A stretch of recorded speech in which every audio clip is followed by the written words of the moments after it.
Victims of Stockholm Syndrome develop compassion and loyalty towards their captors. The condition follows psychologically traumatizing situations like hostage situations and kidnappings. People who develop this condition endure situations where they're forced to contemplate the reality of severe injury or death. In order for Stockholm Syndrome to develop, a victim must also perceive that her captors have shown occasional kindnesses. Being permitted to eat, not being punished for a so-called transgression, and even being allowed to live are all considered benevolent to someone with Stockholm Syndrome. But it has been suggested that a victim believes, perhaps unconsciously, that forming an attachment to her captor maximizes her survival.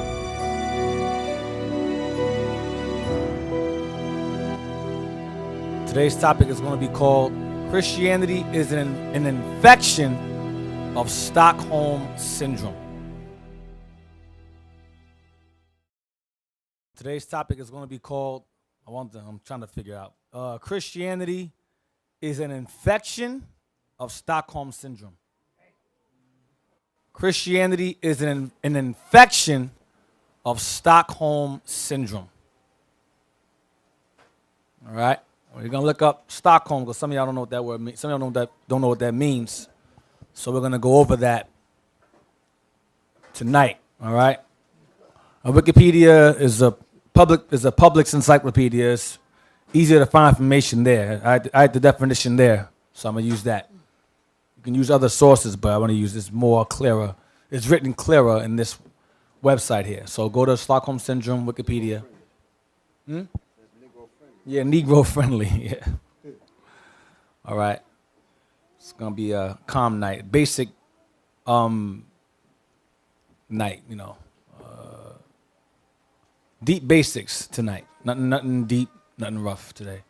Stockholm Syndrome, or capture bonding, is a psychological phenomenon first described in 1973 in which hostages expressed empathy and sympathy and have positive feelings toward their captors, sometimes to the point of defending and identifying with the captors. That's a sickness in itself. Go down. These feelings are generally considered irrational in light of the danger or risk endured by the victims, who essentially mistake a lack of abuse from their captors for an act of kindness. That's the condition of our people today. That's the condition of our people today, where Esau gives us certain rights or privileges, and we take that as an act of kindness. It's Stockholm Syndrome. They call us nigger. They put us in the worst conditions possible, feed us the worst foods, give us satanic holidays, and we call it a kindness. Give us a day off to celebrate the devil, and we call that a kindness. That's a form of Stockholm Syndrome.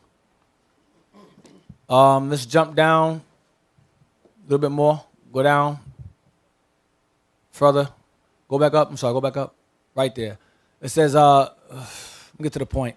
It said, I'll read it. Stockholm Syndrome can be seen as a form of traumatic bonding, which does not necessarily require a hostage scenario, but which describes strong emotional ties that develop between the two persons, where one person intermittently harasses, beats, threatens, abuses, or intimidates the other.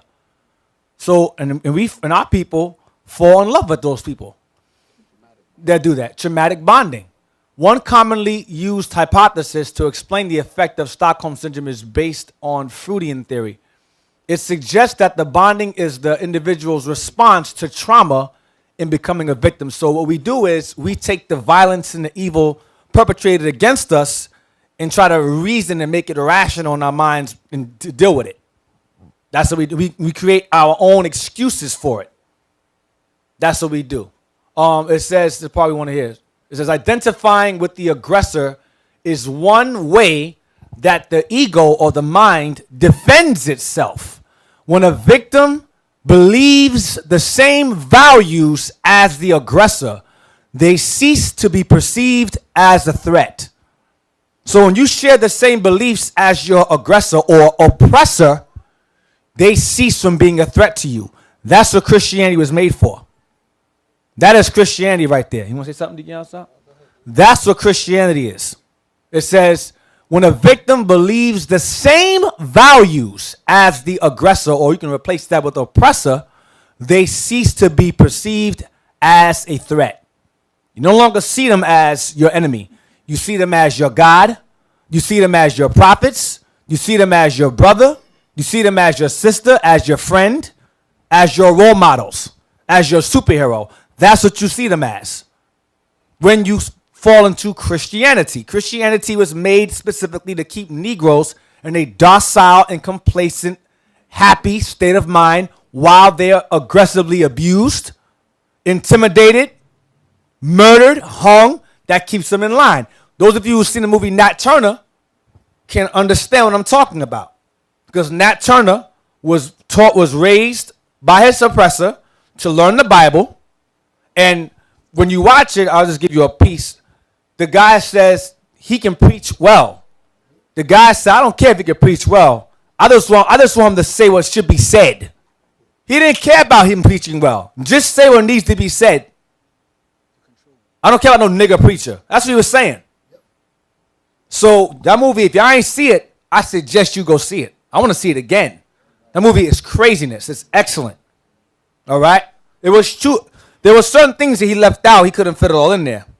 Lack of funding. You know, Jake, having Stockholm Syndrome, refused to help him. He asked Tyler Perry, Stockholm Syndrome. He asked numerous black actors and directors and many black brothers in status. No. One guy told him there's not enough good white people in the movie. Stockholm Syndrome. One guy said, yo, man, if you do this, it's going to bring you drama. Stockholm Syndrome. All right? So he saw it. Being a celebrity, he saw Stockholm Syndrome firsthand. And he said, you'd be amazed who I asked. It's on the Breakfast Club. You watch that on YouTube. His interview on the Breakfast Club. He tells you, I asked whoever you thought I should ask, he said, I asked them. And they said no. Nate Parker. Nate Parker interviewed the Breakfast Club. Our people are sick, and Christianity is the infection. All right?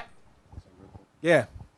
Yeah, when you watch that movie, you learn where the Negro preacher came from. Right. Because it's what basically they're showing you all of the Negro preachers that they have out here, that's the origin of it.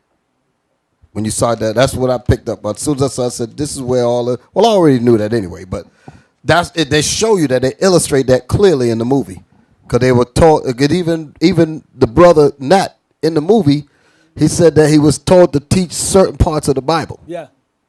Okay, and that's how the Negro preachers are. You mean to tell me that this Christianity stuff, they don't know about some of the stuff that we reading? Some of y'all are coming here and be like, damn, I never heard that before. And it's right there in the same Bible that they have. But they're told don't touch it. Not like that, but you know what I mean. Go ahead. When you watch it, if you look at his fingers, most of his precepts is in the New Testament. Like the Bibles, you know how the Bibles turn a certain way? Like this is the Old Testament right here. You'll see most of the pages on this side, the old, because he's mostly in the new. When you watch it. Then we started fighting back. Right. He went to them Old Testament. He said, okay, Joshua, Samuel. Yep. He said, for every scripture that they use to justify our oppression, we find one that justifies our freedom. I'm not going to give you all spoilers. Y'all got to watch that thing, man. I'm getting chills just talking about it. Getting spirits. I'm getting angry just thinking about the movie. Gotta stay rated G in the class. So now y'all know the reason why they was coming after the brother with all these allegations and all that. You see that because he was bringing out the truth. They already knew this. When he did the movie, The Great Debaters, when he did the movie Beyond the Lights, the other movie he did a few movies. The Bus, the Birmingham thing, and he did something like that. He did a few movies. There was no mention of the allegations brought against him that he was removed from. It wasn't until he wanted to do this movie that all of a sudden his reputation became an issue. 12 Years a Slave got millions of dollars because he played the victim. Nat Turner got what, 7 mil? Because he played the leader, the savior, the hero.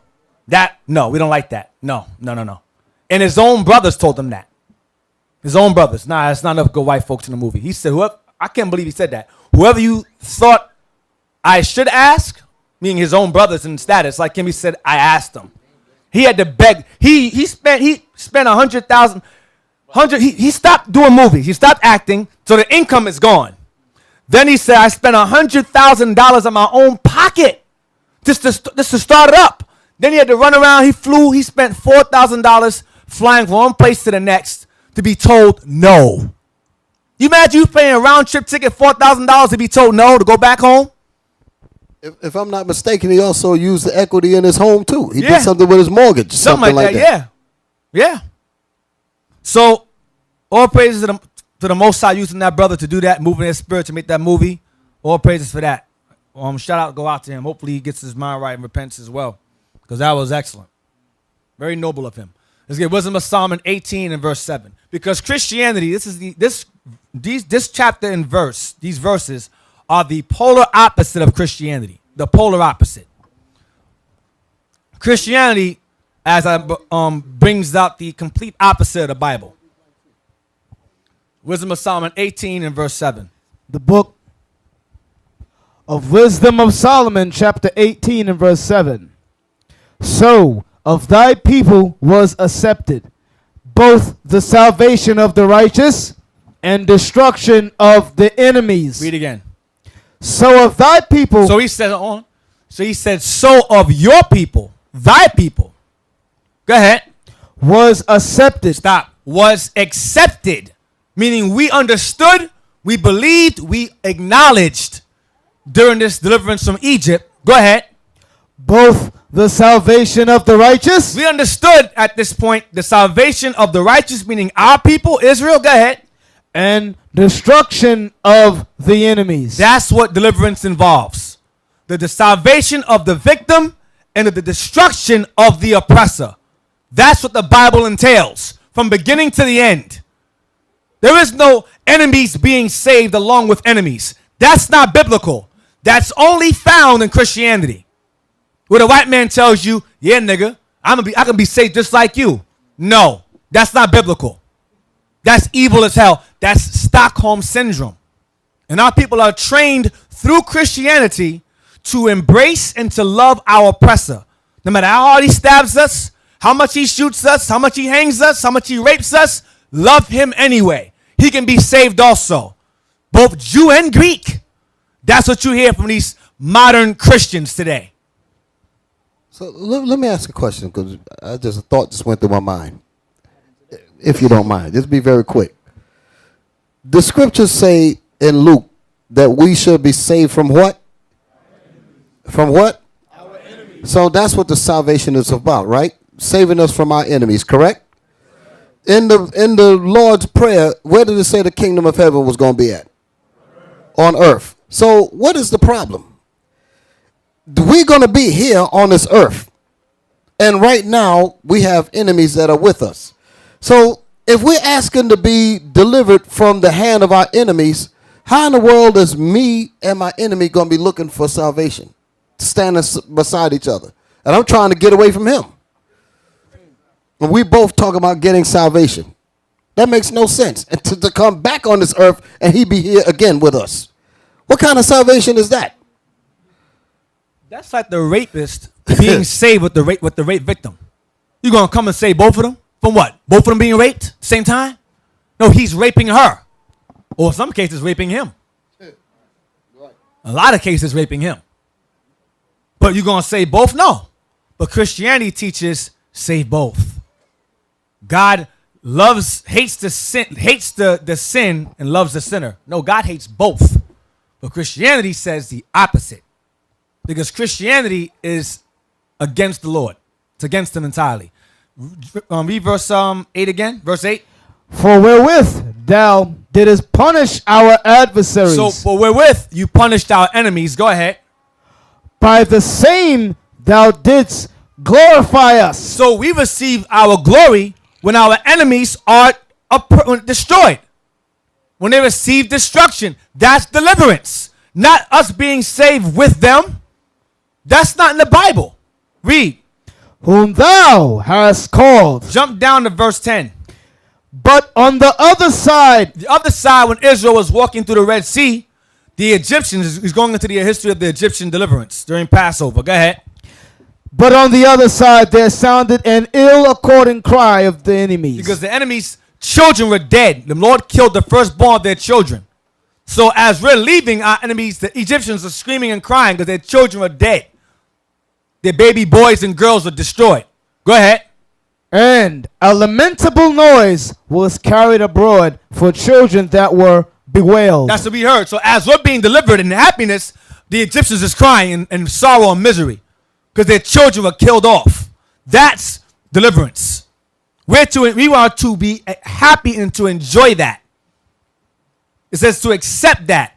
But Christianity teaches us to not accept it, to go against that.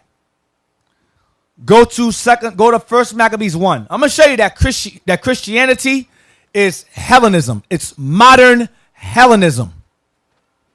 Because America, remember, America historically is an extension of the Greco-Roman Empire. I'm going to say it again. America is an extension of the Greco-Roman Empire. Out of Rome comes America. That little horn in Daniel. That's America. So all the principles, the customs, the religions, the philosophies, the politics, all of that comes out of Greco-Roman philosophy. 1 Maccabees 1 verse 41. 1 Maccabees chapter 1 verse 41. Moreover, King Antiochus wrote to his whole kingdom that all should be one people. Go ahead. And everyone should leave his laws. Go read again. I'm sorry. I wasn't there. Read again. And everyone. No, verse 41 again. I'm sorry. Moreover, King Antiochus wrote to his whole kingdom that all should be one people. Antiochus was a Greek king. Okay, this is Antiochus Epiphanes, or I believe the fourth. He states that all should be one people. What's that called today? One word. Democracy. You're going to find that the root of democracy is Christianity. That's why every president is sworn in on the Bible, because they uphold a false sense of Christian values. They don't really believe in the Bible. They just use it for show. See, we uphold the high laws. The Bible was considered back in the day the high law of the land. That's where the amendments come from. If you commit perjury, thou shalt not lie. If you commit homicide, thou shalt not kill. If you commit theft, thou shalt not steal. So the amendments come from the commandments. You understand? Read again. Moreover, King Antiochus wrote to his whole kingdom that all should be one people. This is a decree of the Greeks that all should be one people, which goes into being Chinese American, Russian American, French American, African American, Latin American. That's all one people. One nation, under God, indivisible, with so-called liberty and injustice for some. That's what it should be saying. Or justice for all. Whatever. Read on. And everyone should leave his laws. So, this is Hellenism or democracy. If you notice and you look around, especially here in New York or America, the great melting pot, Babylon the Great, when you watch these Muslims move here or these Hindus move here, they move here, they'll have the women, for example, the Muslim women, they'll look like mummies. They'll have their face covered. All you see is their eyes. Then as time progresses, you'll see them with the same, the mask is gone. Then you see what they call it, the wimple, the things around their head. Then you start seeing them with the dress. And you look under the dress, you see pants. Then as time goes on, you'll see them, hair wrap is still there. You look down again, there is no dress. Now there's just pants. You look at the Arab man, he comes with the little, whatever they wear, the turban thing. They wear their own little garments. And then the following few months or years, you see a business suit. You're like, what's going on? The Asian man come with a kimono, got the samurai sword. He comes here, three-piece suit. It's odd, very odd. Hamites come, they come with their garments and so forth, three-piece suit. East Indians come here, three-piece suit. They leave their laws, they leave their culture. It's not just us. All nations, when they come here, over time, they lose themselves. Hey, a good example of that is when you watch these people speak in the United Nations. And most of them wear suits. The only one that I've seen who held on is that Ahmadinejad. Yeah. He put the tent outside the UN. They don't like that. So we got to work on him. The Persians. They said we don't like this. Yeah. But after a while, he going to be with a suit. They're going to get him too. I don't know when, but they're working on him. Read 42. And everyone should leave his laws. So all the heathen agreed. Stop. See that? So all the heathen agreed. So it wasn't just Israel that fell into that Hellenistic vibration, that Greek assimilation. It's Greek assimilation. Greek assimilation, that's what it is. Okay, read again. So all the heathen agreed according to the commandment of the king. Of him, go ahead. Yea, many also of the Israelites. Many Israelites as well, go ahead. Consented to his religion. To his what? To his religion. To his what? To his religion. That's what it is. It's a religion. It's a Greek religion. When you say all should be one people, that's a Greek religion. That's a Babylonian religion, actually, that the Greeks borrowed. And the Romans also borrowed. And America, who is from Greco-Rome, has borrowed as well. Because America is known as the daughter of Babylon. But she adopted Babylon's customs and philosophies and politics. Same thing. Read again. Yea, many also of the Israelites consented to his religion. Go ahead. And sacrificed unto idols and profaned the Sabbath. Sacrifice unto idols. The heathen did too. They start you'll have Arabs. Now they celebrate Christmas. You'll have Ishmael. They had their Krishna. Now they're Christians now. Now they're worshiping Caesar now. You watch, you see it. Ham comes here, Muslim. Then they celebrating Christmas. Or they're celebrating New Year's. The Chinese have their own New Year. They come here, celebrate America's New Year. It's craziness because they're consenting to America's or the extended Greco-Romans religion. Go ahead. And profaned the Sabbath. Go ahead. That's why most of the time on the businesses, when do businesses stay open longer? During Fridays and Saturdays. You turn the TV on, 50% off on all shoes Saturday. You're like, damn, why can't it be a sale on Monday? Or a Sunday sale? No, Friday, Saturday. Closeout sale, Friday, Saturday. You're like, damn. Profane the Sabbath. That's why on Sundays, you notice the stores are closed because they uphold Christianity, where Christianity says the seventh day is in the Sabbath of the week. The first day is. Esau's the adverse opposite. So they cause us, whether directly or indirectly, to profane the Sabbath day. Go ahead. For the king had sent letters by messengers unto Jerusalem and the cities of Judah, that they should follow the strange laws of the land. They're strange because God didn't give that to us. God didn't give us a law that says all should be one people. So that to us, that's strange. Go ahead. And forbid burnt offerings and sacrifice and drink offerings in the temple, and that they should profane the Sabbaths and festival days. They should profane the Sabbath. That's why many of us in here have a hard time being able to keep every feast day. They say, you can't take that day off. I'll give you the Sabbath. That's it. You ain't getting no Passover off. You ain't getting no Hanukkah off. You ain't getting no Tabernacles off. Now, if your last name is Cohen, or if your last name is Schreiner or whatever, them German last names, or Steinberg or Bruckheimer, you'll get it. Your last name is Jenkins or Kuhn, nigga. No, you ain't. No. You ain't. No. You go back to work, sir. No, you ain't getting that day. That's how they force us to profane even our own festival days. We strive even to get those. We're lucky if we get the. We're blessed if we get the Sabbath.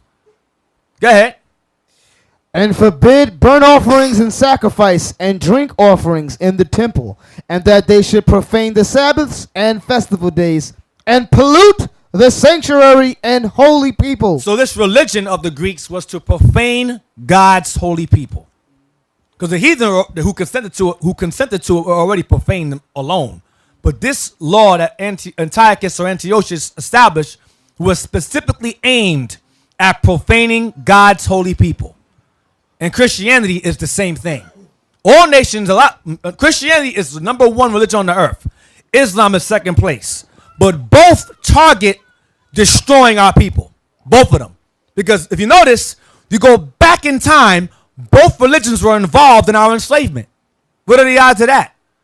Y'all worship different gods, but both of y'all agreed to sell us in slavery. Where's the nobility in that? What was Allah when that took place? Did Allah don't see that as being wrong? You killing a brother in front of his children and taking his wife and putting her into a harem? That Allah didn't see nothing wrong with that? That Pokemon didn't see anything wrong with that? No, he didn't see nothing wrong with that because he don't exist. That's why. Read on. Set up altars and groves and chapels of idols. Churches. Go ahead. And sacrifice swine's flesh. That's the cheapest meat. Our people who are in poverty, that meat comes cheap for them. Especially during food stamps, you're going to get a lot of that in your house. They supply that well in a black and Hispanic household. Spam. What else is other stuff? That I ate spam as a child for years. I hate spam now. I despise it. Because that's all we had. Spam. Can we get something else? You don't get a job? No. Spam. Go ahead. Swine's flesh. And sacrifice swine's flesh and unclean beasts. Chitlins. Shrimp. Clam. Catfish. Hog maws. Y'all know that. Y'all know that in the black and Hispanic household. Go ahead. That they should also leave their children uncircumcised. They're attempting to make it illegal to circumcise children by labeling it child abuse. The only reason why they are having a hard time establishing that is because, as you know, Steinberg, Bruckheimer, and them, they do that. And they run things, so they can't pass that law. The Most High got it where they can't affect their own. We can't affect them. We can't make our own do it, so we ain't going to force the Negroes to do it either. They want to get rid of welfare. They can't. Why? Because most of the Bruckheimers and the Lucases and all of them are on that, or most of them is on that. So they can't get rid of that either. Most High's a genius. Got a trick bag with that one. Go ahead. That they should also leave their children uncircumcised and make their souls abominable with all manner of uncleanness and profanation. So making our souls abominable. Why? So our God can't defend us. So we can remain slaves here. Keep them profane. I can't say them like that. I can't deliver them like that. They got to stay slaves. So in the nations, they know this. So keep them profane. Keep them uncircumcised, unclean. Go ahead. To the end. Watch this. This is the conclusion of the whole religion of democracy, of Christianity, of Greek assimilation. Go ahead. To the end, they might forget the law and change all the ordinances. To the end, we might what? Forget the law. The law tells us what? Who we are, where we come from. Forget the Bible. That's the conclusion of the whole Greek assimilation matter. To cause Israel to forget the law. That's why you hear Negroes say today the law is what? Done away with. That way you stay what? Unclean and in your profanation. You can whore around, sleep around, get high, get drunk, sell drugs, go to the club, celebrate every holiday under the sun that you don't understand. So your God can't defend you. That's the whole purpose of Christianity. They're reading Christianity right here. Can I read? Yeah. I want to read something that, because the class that I had earlier, this should have been added to the scripture that we was reading. Proverbs 12 and 26. This is going along with what we just read here in the 49th verse. The book of Proverbs, chapter 12, verse 26. The righteous is more excellent than his neighbor. The righteous is more excellent than his neighbor, because the righteous person is going to have the law in their mind. They're going to have the commandments in their mind. But what it says, read it. The righteous is more excellent than his neighbor. So the righteous man, the repentant brother or sister, is more righteous than the neighbor, meaning the people on the outside of them, meaning Israel in the context of what it's talking about here. But in reality, it's more excellent than everybody, period, because you're keeping the commandments of the Most High. Read.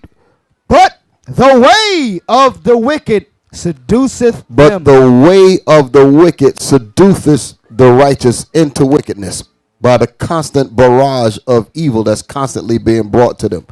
Corinthians 15 and 33. The book of 1 Corinthians chapter 15, verse 33. Be not deceived. Evil communications corrupt good manners. A constant barrage, a constant onslaught of evil communication will eventually corrupt good manners. And that's what we're reading here. Go back to the scripture that the deacon pulled. Maccabees 1:49. That's the point. Read it. First Maccabees chapter 1, verse 49. To the end they might forget the law. To the end of constantly hearing the corrupt communication. To the constant barrage of what was the other one? The way of the wicked seduceth them. All that constantly being pushed on you has a purpose. The purpose of the reason why the evil is constantly pushed to you. The reason why the churches, the Christianity, what you're talking about, constantly giving you that garbage. The constant reason for the church, for the Christmas carols, all that garbage. The point of it is to do what we're reading here. Read it again.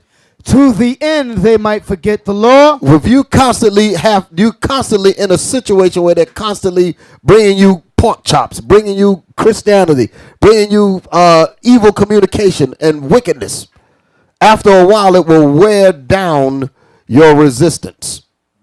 And you've been, by a process of not continuing to have repetition of the commandments, you will begin to forget them. To the end they may forget the commandments.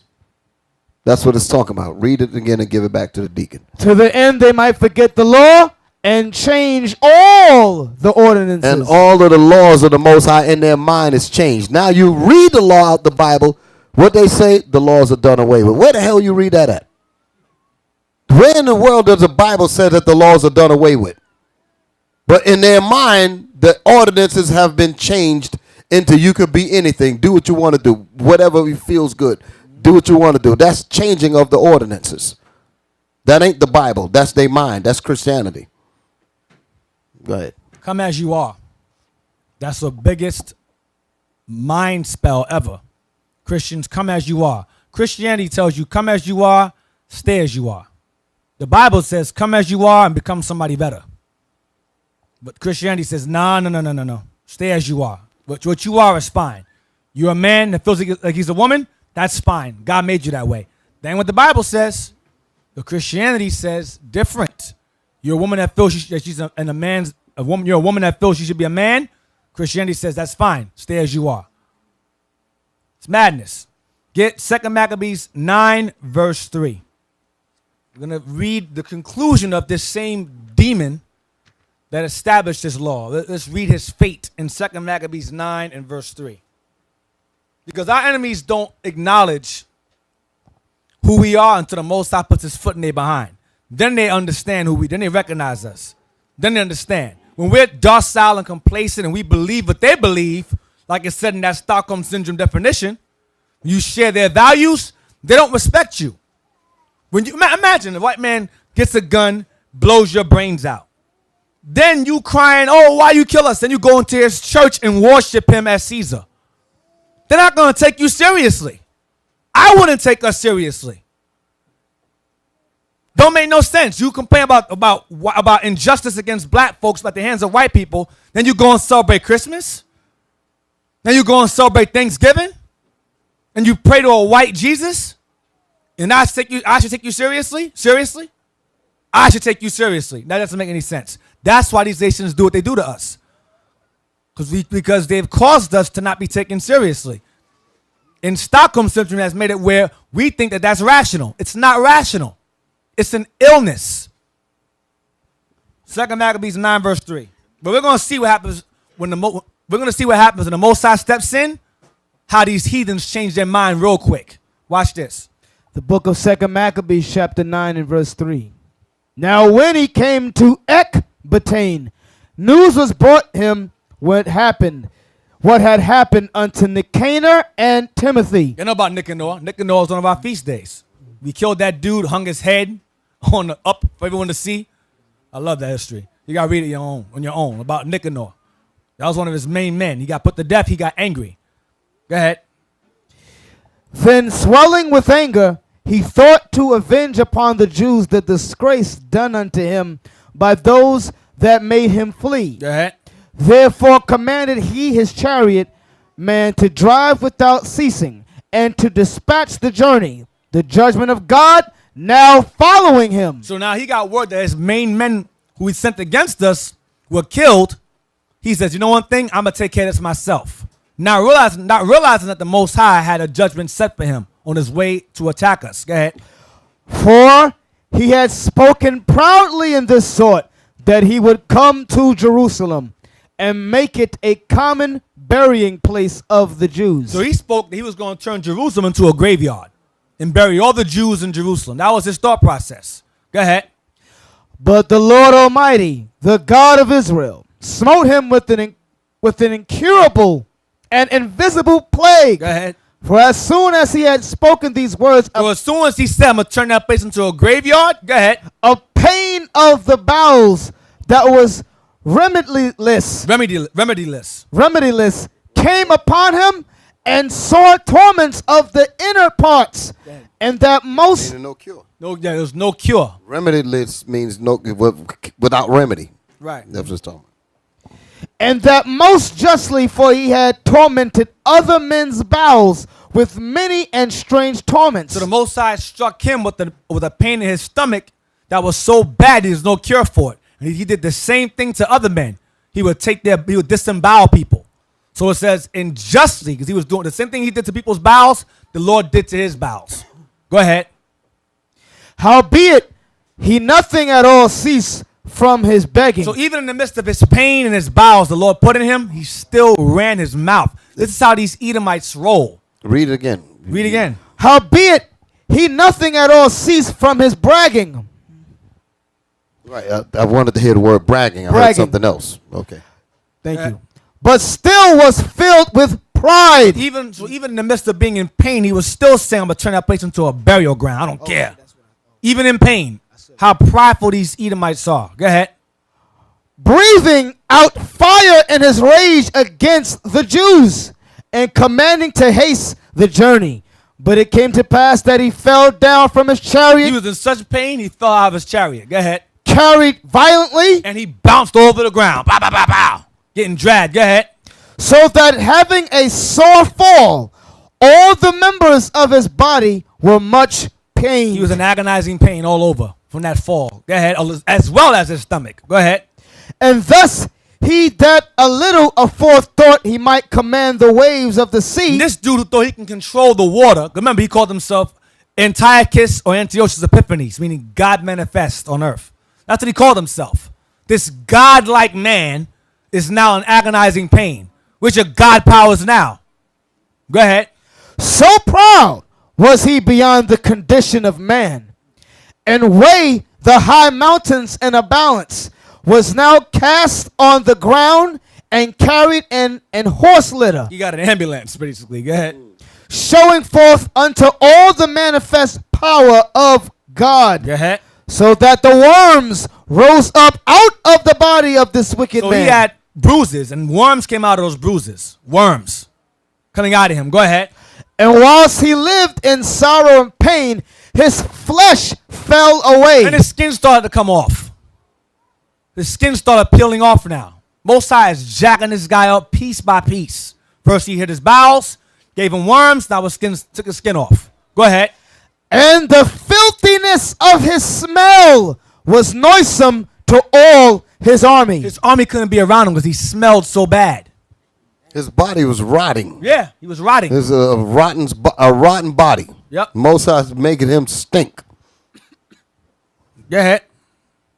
And the man that thought a little afore he could reach to the stars of heaven, no man could endure to carry for his intolerable stink. Nobody wanted to carry him. He couldn't walk. They said, I'm going to carry that guy. He stinks. His own men. Go ahead. Here therefore, being plagued, he began to leave off his great pride. Then after he got footness behind, that pride left him slowly now. Start to realize he ain't so much as a God no more. He ain't no God no more. Go ahead. And to come to the knowledge of himself by the scourge of God, his pain increasing every moment. So as he was in pain, he realized, yo, I'm not a God at all. The Jews' God did this to me. He realized he had time to reflect on his stupidity. Go ahead. And when he himself could not abide his own smell. So he couldn't even stand his own smell. Damn, I stink. Oh, man. Go ahead. He said these words, "It is meet to be subject unto God, and that a man that is mortal should not proudly think of himself as if he were God." If only the white man would think that today. That's his mindset from then until now. But the Most High put a foot in this guy's behind. He started to realize I ain't a God no more. And I shouldn't speak like I'm one. Go ahead. This wicked person vowed also unto the Lord, who now no more would have mercy upon him, saying thus. Whoa, stop. Don't read by that fast. Read it again. This wicked person vowed also unto the Lord. So now Antiochus wants to convert now. Now he wants to teach the laws of God all of a sudden, while he's in agonizing pain and diseased. Go ahead. Who now no more would have mercy upon him. There's no mercy granted for this dude. None. No repentance, none of that offered to him. Go ahead. Saying thus, that the holy city to the which he was going in haste, to lay it even with the ground, and to make it a common burying place, he was set at liberty. To the place he said he was going to turn to a graveyard. He said, you know one thing? I'll remove the taxes from them. I'll treat them good. I promise. Now he had to change your heart now. Go ahead. And as touching the Jews, whom he had judged not worthy so much as to be buried, but to be cast out with their children to be devoured of the fowls and wild beasts, he would make them all equals to the citizen of Athens. Oh, now you want to make us give us status now. Now you're in pain, you want to give us status, huh? Go ahead. And the holy temple, which before he had spoiled, he would garnish with goodly gifts, and restore all the holy vessels with many more. Everything I stole from the temple, I'll put it back. I defiled it, I'll clean it. Go ahead. And out of his own revenue, I'll pay for it myself. Defray the charges belonging to the sacrifices. Go ahead, pay back the sacrifices. Go ahead. Yea, and that also. Yeah, it's reparations. I'm offering reparations. Go ahead. Yea, and that also he would become a Jew himself. See that? I'll follow the laws of the Jews too. Anything to get out of that pain. He said, I'll follow their laws even. I'll even follow their commandments if I have to. Go ahead. And go through all the world that was inhabited and declare the power of God. And I'll be a Christian, modern Christian. Ain't that what Edomites do today? Go through all the world, declaring the power of God, so-called, their power of their God. But his mindset was the same thing. I'll become a Jew. I'll spread the word of God while he's in this pain, while he's in this suffering. Go ahead. But for all this, his pains would not cease. Osai was like, no, you're going to keep suffering. Go ahead. For the just judgment of God was come upon him. Go ahead. Therefore, despairing of his health, he wrote unto the Jews the letter underwritten, containing the form of a supplication after this manner. Realizing he's going to die, he wrote this letter. Antiochus, king and governor, to the good Jews, his citizens. See that? To the good Jews. Now he's flattering us now. To the good Negroes over there in Jerusalem. See, that's what happens when you get beat up the right way. Okay, when you get beat up the right way, all of a sudden you come to your senses. You know what? You weren't that bad after all. Yeah. Huh? You ever had a fight with somebody that whooped the hell out of them? They get plenty of sense after that. They're in good spirits after that. They're your friends after that. Huh? Y'all know nothing about that. Y'all never put the beats on anybody? Huh? Go ahead. Go ahead. And Antiochus, king and governor, to the good Jews, his citizens, wisheth much joy health and prosperity. Oh, he wishes us much joy, health, and prosperity now. Go ahead. He wished us death before. Now it's joy and prosperity now. Go ahead. If ye and your children fare well, and your affairs be to your contentment, I give very great thanks to God, having my hope in heaven. Go ahead. As for me, I was weak, or else I would have remembered kindly your honor and goodwill. Returning out of Persia, and being taken with a grievous disease, I thought it necessary to care for the common safety of all. Oh, now the city won't be democratic now. I care for all people now. Go ahead. Not distrusting mine health, but having great hope to escape this sickness. So his whole purpose was to talk those fancy words to get out of that ailment the Most High put on him. He was he was lying. He ain't even going to do nothing. He wanted to get out of that sickness. Go ahead. But considering that even my father, at what time he led an army into the high countries, appointed a successor, to the end that if anything fell out contrary to expectation, or if any tidings were brought that were grievous, they of the land, knowing to whom the state was left, might not be troubled. Blah, blah, blah. Go to 50:28. Care about these words. Verse 28. Verse 28. Oh, wait a second. The point that you made about he did all of this to get out of the sickness? Yeah. Most Negroes in Christianity, Yes. they think the same way. Yep. They don't realize that the only reason why he would be quote unquote nice to you is because that judgment got on his behind, and they will forget his original intent was to destroy you. Mm-hmm. Y'all see that? So whenever they talk like what we're reading here, he did all of this for one purpose, to get out of the sickness. Mm-hmm. So where should your mind be? You hope that he die. They say, well, yeah, Lord, you know what? Take the sickness from him because he said he's sorry. No, you don't take the sickness from him, because if he took it from him, he'd go right back to bringing you down again. That's what Christianity teaches us, that sickness. And this is the practice of Christianity right here. Verse 28. Verse 28. Thus the murderer and blasphemer, having suffered most grievously, as he entreated other men, so died he a miserable death in a strange country in the mountains. Good riddance. That was justice. That's justice right there. That was justice, but the Christians don't think so. They would say the Lord shouldn't have done that. The Lord should have forgave him and let him off the hook. He would have never came to that, what he was saying, had the Most High not put his foot up his behind. So it was just for him to die. Just like it's just for your enemy to die. Yep. Go to Wisdom of Solomon 18 and verse 13. I missed this one, but it goes right along with Maccabees. Wisdom of Solomon 18 verse 13. We read earlier verses 7 and 8. We're going to read verse 13.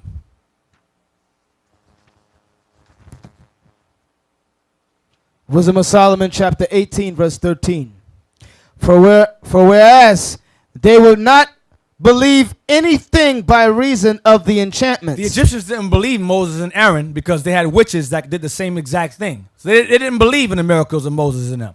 But watch this. Upon the destruction of the firstborn. When they lost their firstborn, go ahead. When things got real, go ahead. They acknowledged this people to be the sons of God. Just like Antiochus. You're the sons of God. Health and prosperity be to you. When the Lord steps in, now we're the sons of God now, right? When we're unclean and profane, yes, let's hang them, let's murder them, let's kill them. See the difference? You know what's beautiful about the Lord's judgment? He takes you through the baby steps first. He saves the one that's going to get you last. He destroy your economy, destroy your world, destroy this, destroy that, and you still being boastful. I'm going to fight, I'm going to fight, I'm going to fight. Just like Pharaoh did. The Most High hardened his heart all the way to the end. So when he killed his son, the other's damage has already been done. That's a good way to tear behind up. Yep. You go through the whole thing and save the best for last. Cut his head off. Boom. Go ahead. So now you have this new breed of people in Christianity that are trying to come at Israelites now. I'm not even going to say to give them a name because Captain Zephaniah told me to keep it quiet. So that'd be nice. You have a certain group of modern Christians who are trying to, I guess, make a name for themselves by coming at us, make themselves seem like the tough Christians, and they're going to come at us and challenge us. And one of the biggest things that they do is they defend Esau. What do I mean? If you notice, a lot of the arguments from Israelites alike and Christians, modern and Christianity alike, is they will find a way to make Esau not the so-called white man. They won't argue who Moab is. They will not argue who Ammon is. They won't really argue who Ishmael is, Ham, Japheth. They don't argue that. Their main focus is Esau is not the white man. Now, us at IUIC, we don't spend our time talking about Esau the devil, white man the devil. We have more substance than that. We've evolved beyond that. There's bigger issues. Okay? Hopefully y'all all think the same. Hopefully y'all, white man the devil, every day in the house, just crying, mad, Esau the devil. Yes, he is. But that's not, the Bible's bigger than that. It's far bigger than that. But these modern diehard Christians are making it as if we just focus on that. So they'll say, well, they go through the Bible and try to find good Edomites to defend, to go, see, you can't condemn them. Job, we're going to deal with that today. Job was an Edomite. He was perfect and just, and God dealt with him. He was an Edomite. Because you can't find Job's lineage in the scriptures, so they use that to their advantage. Think they're slick. But you have to ask yourself, why go through so much trouble to defend a nation that you know confidently is not the white man? That means you subconsciously know in back of your mind, he is the white man. So you go through all great lengths and reach to find a way to make one of the Edomites righteous.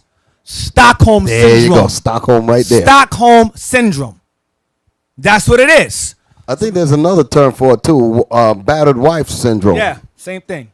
It might be the same. It's in the same vein. Yeah, it's in the same vein. Yeah. Battered wife syndrome. So the Marcus Iscariot, I'll call him that, who left us.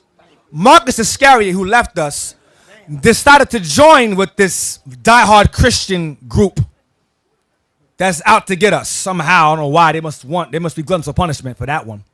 And he used the number of scriptures I'm going to address tonight for your arsenal. He gave them arsenal against us. I'm going to give y'all arsenal against them. And these are far bigger bullets than those. Let's get Acts 24:24. Acts 24:24, he uses this. Acts 24:24. The book of Acts 24:24. Now, this is when Paul was imprisoned. He was locked up at this time, and he encountered a man named Felix. And Felix was a heathen that had power. I'll say heathen that had power to remove him out of prison, but he didn't. He let Paul stay in jail even longer because Paul didn't give him no money. So he let Paul stay in jail for 2 years, even longer. Read on. And after certain days, when Felix came with his wife Drusilla, which was a Jewess. Stop. Which was a Jewess. So you read that and go, oh, she was an Israelite. No, she wasn't. She was not an Israelite. Well, we're going to get to that. Jewess, go ahead. He sent for Paul and heard him concerning the faith in Christ. So he wanted to hear what Paul's teaching. Remember, Paul was being persecuted for what he was teaching. So this heathen said, well, let me hear what you got, what you want to teach. Let me hear what your doctrine. Let me hear it. Go ahead, watch this. And as he reasoned of righteousness, temperance, and judgment to come. So when he gave Felix a brief understanding of his doctrine, go ahead. Felix trembled. What did Felix do? Felix trembled. It scared him. He didn't like it because it wasn't for him. Go ahead. And answered, go thy way for this time. All right, you got to go. All right, that's enough. You got to go. Go ahead. When I have a convenient season, I will call for thee. When I want to talk to you again, I'll call for you. Go ahead. He hoped also that money should have been given him of Paul. So he didn't hear what Paul had to say. So actually, he wanted money from Paul. He knew Paul had status, but Paul didn't give it to him. Go ahead. That he might loose him. Bail him out of jail. Go ahead. Wherefore he sent for him the oftener and communed with him. Go ahead. But after 2 years, Porcius Festus came into Felix's room. Felix got replaced by Porcius Festus. Go ahead. And Felix, willing to show the Jews a pleasure, left Paul bound. And Felix, the Jews the Pharisees and scribes, they hated Paul. So to do them a favor, he let Paul stay in jail longer. You understand? So Felix left Paul in jail. He was not our people. And guess what? His wife wasn't either. Go to Drusilla, please. Let's see who she was. And why is she called a Jewess? Drusilla, daughter of Herod Agrippa. A daughter of Herod Agrippa the first, and thus sister to Berenice, Mariamne, and Herod Agrippa the second. Herod Agrippa and Berenice were husband and wife / brother and sister. Yes, they were that filthy. She perished in the eruption of Mount Vesuvius in 79 AD. It was a volcano erupted and killed a lot of Edomites. All praises. Go down. See what it mentions her. See, marriage to Antonius Felix. That's who Paul spoke to. Go down. It's going to tell you what it's referencing. See, Book of Acts 24:24 reports her thus as a Jewess. So why is a child of Herod or the Herodian lineage called a Jewess? Give me Luke 1 and 5. Luke 1 and 5. The book of Luke, chapter 1, verse 5. There was in the days of Herod, the king of Judea. Judea is the Latinized term for Judah. Can a heathen be a king of Judah? What nationality could you be to be a king of Judah? You must be a Jew. An Israelite, period. So how did a Herod, a known Idumean, Edomite, become a king of the Jews? Because he was a convert. When you go into the history of John Hyrcanus, he conquered a sect of Edomites. Jerusalem began to expand at some point in history. It began to expand. They're in the Hasmonean family. That's Judas Maccabees, Simon. Simon had a son named John. That's John Hyrcanus. Under his rule, Jerusalem began to expand and take over lands. A land belonging to Edom. He said, listen, you guys either get killed out or you convert and let us take over. This sect of Edomites chose to convert. Okay? And that sect of Jews that converted, out of them came a man named Antipater. Antipater is the father of the Herodian line, the Herods, or so-called. Herod comes from the word hero. These guys are far from heroes. That's where the word comes from. All right? So Herods come from a man named Antipater, who was John Hyrcanus' councilman, who eventually underhandedly had his sons take over the rulership of Jerusalem, and they became king of Judea. Y'all understand? And they're recorded in the history books as Idumeans. Right, Idumeans. Straight up. Man, let's get it. Get the Bible dictionary real quick. Let's read it real fast. I'd have known you would have gone in. I would have brought that book in. So how in the hell did an Idumean become a king of Judah? King of Judea? Or a king of the Jews? Because they were converts. And their descendants today are those people over there called Israelis. Yep. We're going to read that too. Get the definition, please. Go to Israeli. Go type in Israeli etymology. Read, Herod, yes. That's the group that Christ was talking about in Revelation. You got that? Okay. After this, all yes. right. I got it. Zondervan Bible Dictionary, yes. Page 224. Herod, Idumean rulers of Palestine. What was he? Idumean rulers of Palestine. He was an Idumean ruler. Idumea is Edom. It's a Greek or Latin word for Edom, or as an Edomite ruler of the Jews. Right. That's why he's called a Jew. She's called a Jewess. She was not a Jew. They were converts. You understand? Now, Israeli, let's read that.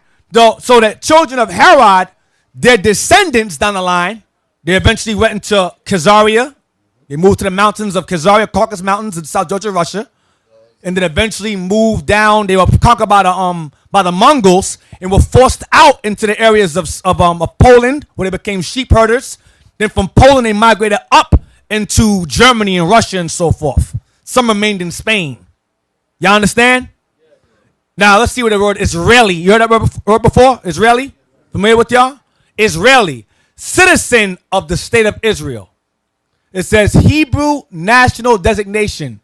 It says it distinguishes the citizens of the modern state from the ancient people who had been known in English since 14th century as Israelites.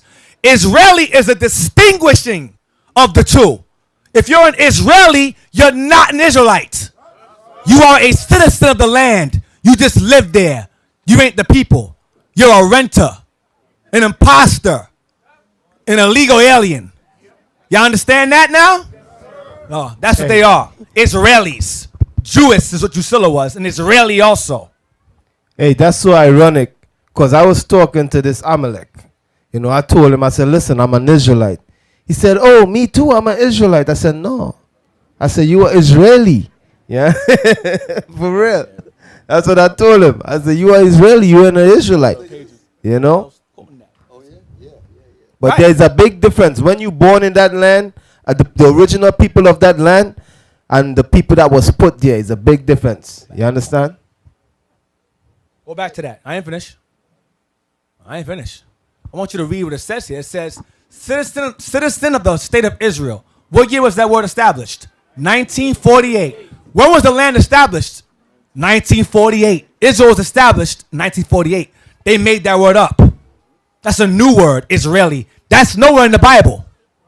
They call themselves that because they know they're not the children of Israel. They're just citizens of the land. They play semantics with you. I'm an Israeli. I'm Jewish.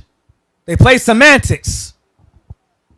You understand? So, now let's go to Revelations 2:9. Let's see why she's called the Jewess. And why Herod was called the king of Judea or the king of Judah. Revelations 2:9. The book of Revelation, chapter 2, verse 9. I know thy works and tribulation and poverty, but thou art rich. And I know the blasphemy of them. Know the what? The blasphemy of them. The blasphemy, meaning the filthy lie of them. Which say they are Jews. Herod, which will be Drusilla as well. She's in that same lineage. Drusilla, go ahead. And are not. And are not, go ahead. But are the synagogue of Satan. But are the devil the Bible speaks of. Go to 3 and 9. Revelation 3 verse 9. Behold, I will make them of the synagogue of Satan, which say they are Jews and are not. Like Deacon Malachi said earlier, which say they are Jews and are not. Go ahead. But do lie. But they're lying about saying that they're Jews because they're not the Jews. Go ahead. Behold, I will make them to come and worship before thy feet, and to know that I have loved thee. I hear Christians say this talking about wicked Israelites. Really? Get Acts 13 verse 6. Precept for that. Let's see if this is talking about wicked Israelites. He's going to have wicked Israelites bow before our feet? No, they're going to be dead. They're not bound before anything. They're going to get nuked. Acts 13 verse 6. The book of Acts chapter 13 verse 6. And when they had gone through the isle unto Paphos, they found a certain sorcerer, a false prophet, a Jew. A Jew. A false prophet, a Jew. Go ahead. Whose name was Bar Jesus. Son of Jesus. Go ahead. Which was with the deputy of the country, Sergius Paulus, and a prudent man who called for Barnabas and Saul, and desired to hear the word of God. So this guy named Bar Jesus was close to the deputy of the land who wanted to hear the word of God, who was also a Jew. Go ahead.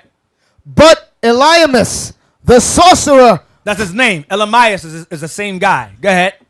For so is his name by interpretation, withstood them. He stopped them from trying to teach this brother, the deputy. Go ahead. Seeking to turn away the deputy from the faith. He was a scorner, a scoffer. Go ahead. Then Saul, who is also called Paul, filled with the Holy Ghost, set his eyes on him. Go ahead. And said, O full of all subtlety and all mischief, thou child of the devil, thou enemy of all righteousness, wilt thou not cease to pervert the right ways of the Lord? Now, what's the problem with this? Verse 6, he says he was a Jew. Verse 10 says the child of the devil. Paul didn't say to his brother, you're not a Jew. He was a Jew and a devil. Revelation says that they are not Jews and they're devils. That's the difference. This guy was a Jew and called the devil. Revelations 2 and 9 is not talking about Israelites. It's referring to false Jews. Because you can be a Jew and still be a devil. That don't change your nationality. You're just a wicked Israelite. Like Christ told Peter, get behind me, Satan. Like Christ told him in John, you are your father the devil. But they were still Jews. So he wasn't referring to them. He was referring to the false ones of his time. The Agrippas, the Herods. He's referring to them. You understand? So regardless of being Satan, you're still a Jew. If you're wicked and you're an Israelite. But he says to those who say they are Jews and lie. They blaspheme by saying that. You understand? So Revelation 2 and 9 is not talking about Israelites being wicked. Because we're reading here, this guy was called a Jew and a devil. 2 and 9, Revelation 2 and 9 says they are not Jews and devils. Now, let's get Genesis 25, verse 20. So again, you have these modern Christians trying their hardest to defend Esau by using books outside the Bible to justify their emotions. You said 25? Yep, you know I want. It's Genesis 25 and 20. Oh. Yeah. And Isaac was 40 years old when he took Rebekah to wife, the daughter of Bethuel, the Syrian of Padan, the sister to Laban, the Syrian. And Isaac entreated the Lord for his wife, because she was barren, and the Lord was entreated of him. And Rebekah his wife conceived, and the children struggled together within her. And she said, if it be so, why am I thus? This blessing is from God. Why am I in such pain? Why are these children fighting in my womb? Because these children were not going to like each other, ever. Go ahead. And she went to inquire of the Lord. Go ahead. And the Lord said unto her, 2 nations are in thy womb, and 2 manner of people shall... 2 nations are in your womb. 2 different manner of people. Act different, look different. Or fraternal. 2 manner of people. Go ahead. Shall be separated from thy bowels. And when they come out, they will not be close. They'll be separate. And separate nations on top of that. Go ahead. And the one people shall be stronger than the other people. Go ahead. And the elder shall serve the younger. Which is the strongest. Go ahead. And when her days to be delivered were fulfilled, behold, there were twins in her womb. And the first came out red, all over like an hairy garment, and they called his name Esau. The doctrine is this. According to books outside the Bible, Jacob and Esau were identical twins. They looked exactly the same. But that's very odd, because you would think that if both of them look the same, why mention one?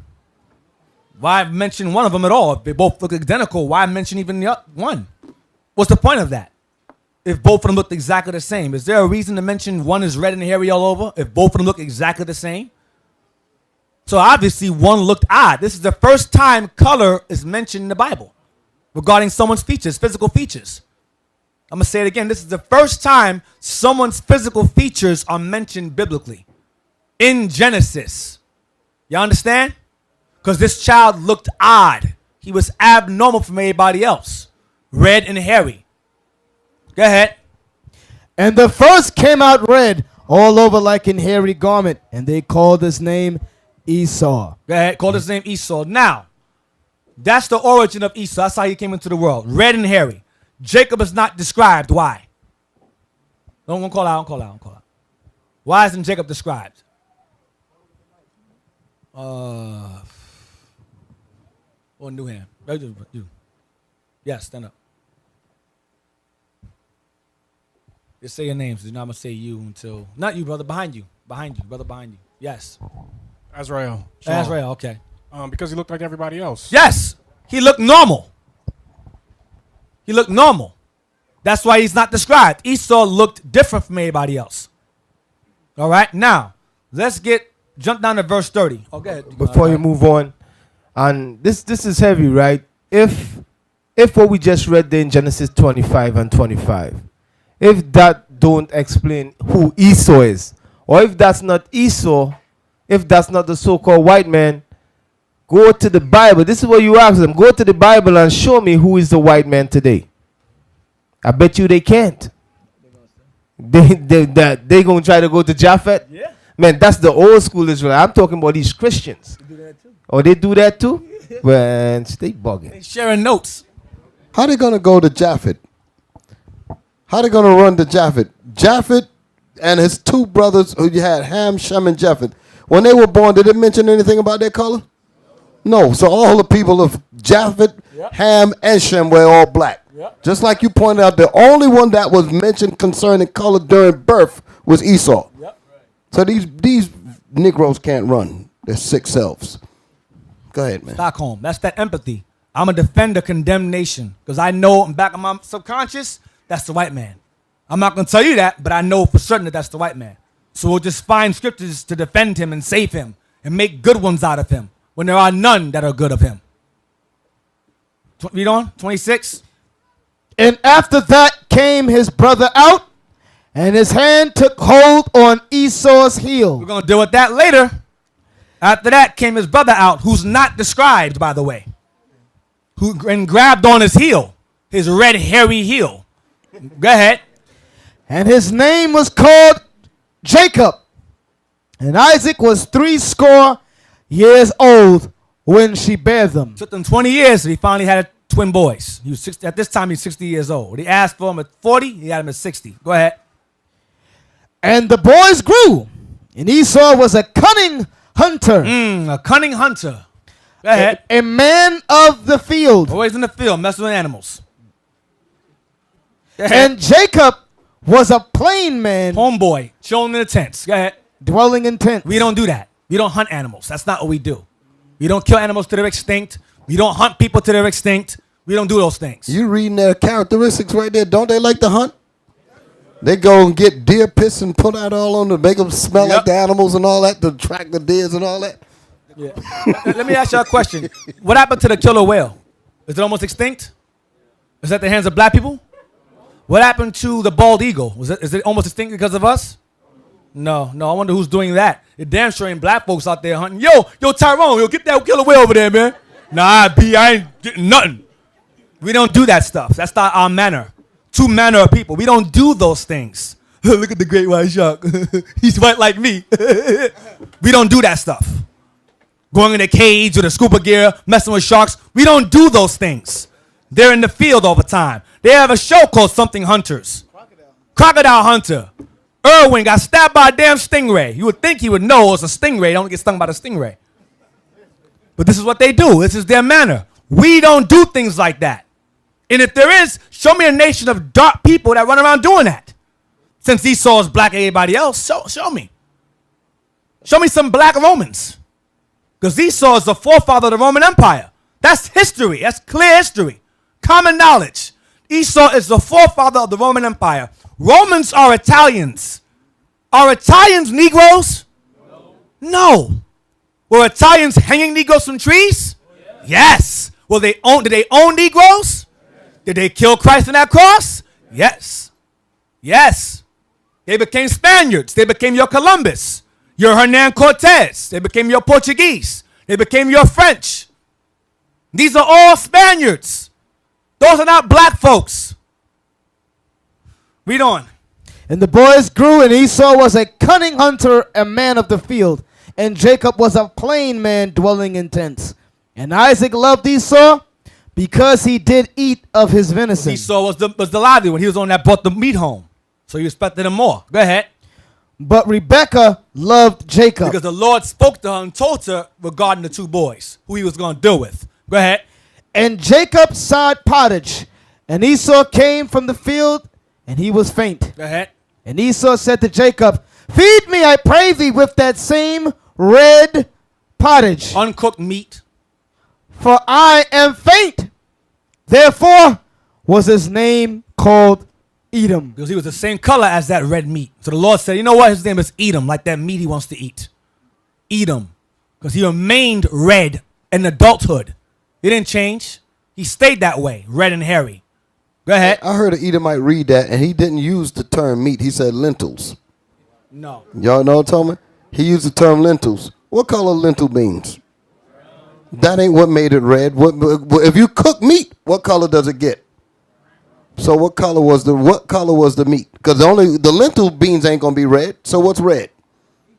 And if the meat is raw, that's the color of it. If it's cooked, it ain't red. So how did this man like his meat? Rare. With the blood running out of it. Yep. He loved it that way. Because he's uncooked too. Read on. And Jacob said, sell me this day thy birthright. And Esau said, behold, I am at the point to die, and what profit shall this birthright do to me? Listen, man, I'm about to die. The hell with that birthright. Give me that food. He didn't care about the Lord's. The birthright represents the Most High's power, protecting you, honoring your lineage, giving you power. The same blessing he gave to Abraham and Isaac will come down to him. He said, I don't want that. The hell with that. I want food. He didn't respect that birthright at all because he was wicked as hell. Read on. And Jacob said, swear to me this day. And he sware unto him. He said, you don't want it? Fine. Give it to me. He said, okay, you can have it. Go ahead. And he sold his birthright unto Jacob. Go ahead. Then Jacob gave Esau bread and pottage of lentils. And he did eat and drink, and rose up and went his way. Thus Esau despised his birthright. So from that day forth, he despised the birthright. He said, the hell with that. I don't want that anyway. So they saying that Jacob stole it. That's what they say. They say Jacob stole it, but you just read here where he say he sold it. Yep. Because he didn't treat it like nothing. He said, what the hell is this birthright going to do to me, and I'm about to die? That was on him. That had nothing to do with Jacob. Yep. You're 27:37. Chapter 27 and verse 37. You're going Jacob saw the opportunity and took it, though. That's what you're supposed to do. That's what it means to plant. That's exactly. He said, well, this stupid enough to let it go. Give it to me.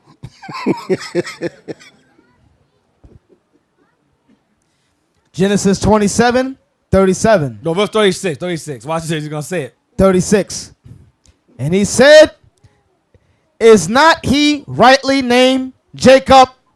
For he hath supplanted me these 2 times. Now he's lying. Because the first time he said, I don't want it. The second time, Jacob took that one. Jacob got that blessing from Rebekah. But the first son, Esau sold it to him. So now he's complaining now. He lost both, the blessing and the birthright. Now he's complaining. Go ahead. And he said, is not he rightly named Jacob? For he hath supplanted me these 2 times. So Jacob means to supplant. Go ahead. He took away my birthright. Go ahead. And behold, now he hath taken away my blessing. Based on Rebekah's orders. Go ahead. And he said, and the Most High through Rebekah's orders. Go ahead. hast thou not reserved a blessing for me? Go ahead. And Isaac answered and said unto Esau, behold, I have made him thy lord, and all his brethren have I given to him for servants. And with corn and wine have I sustained him. And what shall I do now unto thee, my son? Go ahead. And Esau said unto his father, hast thou but one blessing, my father? Bless me, even me also, O my father. And Esau lifted up his voice and wept. You start crying based on Hebrews 12. Go ahead. And Isaac, his father, answered and said unto him, behold, thy dwelling shall be the fatness of the earth. You shall live in the best places of the earth. Go ahead. And of the dew of heaven from above. Everywhere. The best places of the earth. Go ahead. And by thy sword shalt thou live. You would obtain those things by the sword, by taking it by force. Hold it. Read all that again. Because somebody trying to say this is not talking about the so-called white man. Read those verses again. And Isaac his father answered and said unto him, behold, thy dwelling shall be the fatness. Whose dwelling? Esau's dwelling. The people of Esau, his dwelling, meaning where he would be at. Go ahead. Thy dwelling shall what? Shall be the fatness of the earth. When they said, man, that's a fat crib, meaning it is bad, laid out. That's what it's talking about. So the Most High is using that kind of language here, meaning the best places, like you pointed out earlier. Esau will have the best real estate. Listen to what the scriptures are saying. He's in the best places. He took the best parts of Puerto Rico. He took the best parts of Santo Domingo. Took the best parts of all of the island. Got the people sitting on the ground with nothing. Because he took the best places of everywhere on the earth. Anywhere there's mineral resources, the gold, diamonds, oil, whatever it is, he took it. That's what that's telling you. People are stupid when they come to the Bible with their Christianity garbage. Read it. Read it again. Thy dwelling shall be the fatness of the earth. Thy dwelling, your places where you're going to be at is going to be in the best places of the earth. I'm good. Go ahead. And of the dew of heaven. And as the dew of heaven mean they're everywhere. When the dew drop down on the ground, does it cover just a little spot on the ground? It gets all the grass. That's what he's saying about Esau. He's everywhere. In all the best places. Everywhere you go, his red face is there. Read. And of the dew of heaven from above. And by the sword. Now he's telling you how he got these places. How did he get these places? And by the sword shalt thou live. Because he was blessed with the weaponry. That's what that's talking about. So how in the world you're going to say this is not talking about him? Just like Deacon Malachi said, if that's not him, who is he? Who is he? Read all of the clues that we read here. You could take him to court with the scripture here and they said, no, you the one. Go ahead. Verse 40. And by thy sword shalt thou live. Go ahead. And shalt serve thy brother. And it shall come to pass when thou shalt have the dominion that thou shalt break his yoke from off thy neck. That's under David's lineage. It's under David the kings. Go ahead. And Esau hated Jacob because of the blessing wherewith his father blessed him. Pay attention. Esau hated Jacob now because he blessed him. Go ahead. And Esau said in his heart. What did he speak at? And Esau said in his heart. Esau said in his mind, in his heart, not out loud, but in his heart. Go ahead. The days of mourning for my father are at hand. Then will I slay my brother Jacob. He said on his heart, when my father dies, I'm going to kill that dude. I'm going to kill him. In his heart. Watch this. Read on. Watch this. And these words of Esau, her eldest son, were told to Rebekah. Stop. How could she hear what was in his mind? Who told her what he said in his mind? The Lord told what he said in his mind. The Lord was dealing with her. Read again. And these words of Esau, which were in his heart, in his mind, go ahead. Her eldest son, were told to Rebekah. How? She wasn't holding her ear to his head. The Lord told her, listen, he's going to kill Jacob. Go ahead, watch. And she sent and called Jacob, her younger son, and said unto him, behold, thy brother Esau, as touching thee, doth comfort himself, purposing to kill thee. So he said, he's going to get comfort killing you. He purposes to comfort himself by killing you. Go ahead. Now therefore, my son, obey my voice, and arise. Flee thou to Laban, my brother, to Haran. Go to your uncle's house. Go ahead. And tarry with him a few days until thy brother's fury turn away. Esau calms down. Go ahead. Until thy brother's anger turn away from thee, and he forget that which thou hast done to him. Then I will send and fetch thee from thence. Then when he calms down, I'll call you back. Go ahead. Why should I be deprived also of you both in one day? Because if he kills you, the Lord going to kill him. I don't want to lose both of y'all, so just go. Go ahead. And Rebekah said to Isaac, I am weary of my life because of the daughters of Heth. Of Hamites. Go ahead. If Jacob take a wife of the daughters of Heth, Africans, such as these which are of the daughters of the land, what good shall my life do me? If I son marries a Hamite, I'm going to be pissed off. It's going to bother me. Next chapter and verse. And Isaac called Jacob and blessed him and charged him and said unto him, thou shalt not take a wife of the daughters of Canaan. This is his father's commandment. Do not marry outside your race, Jacob. Go ahead.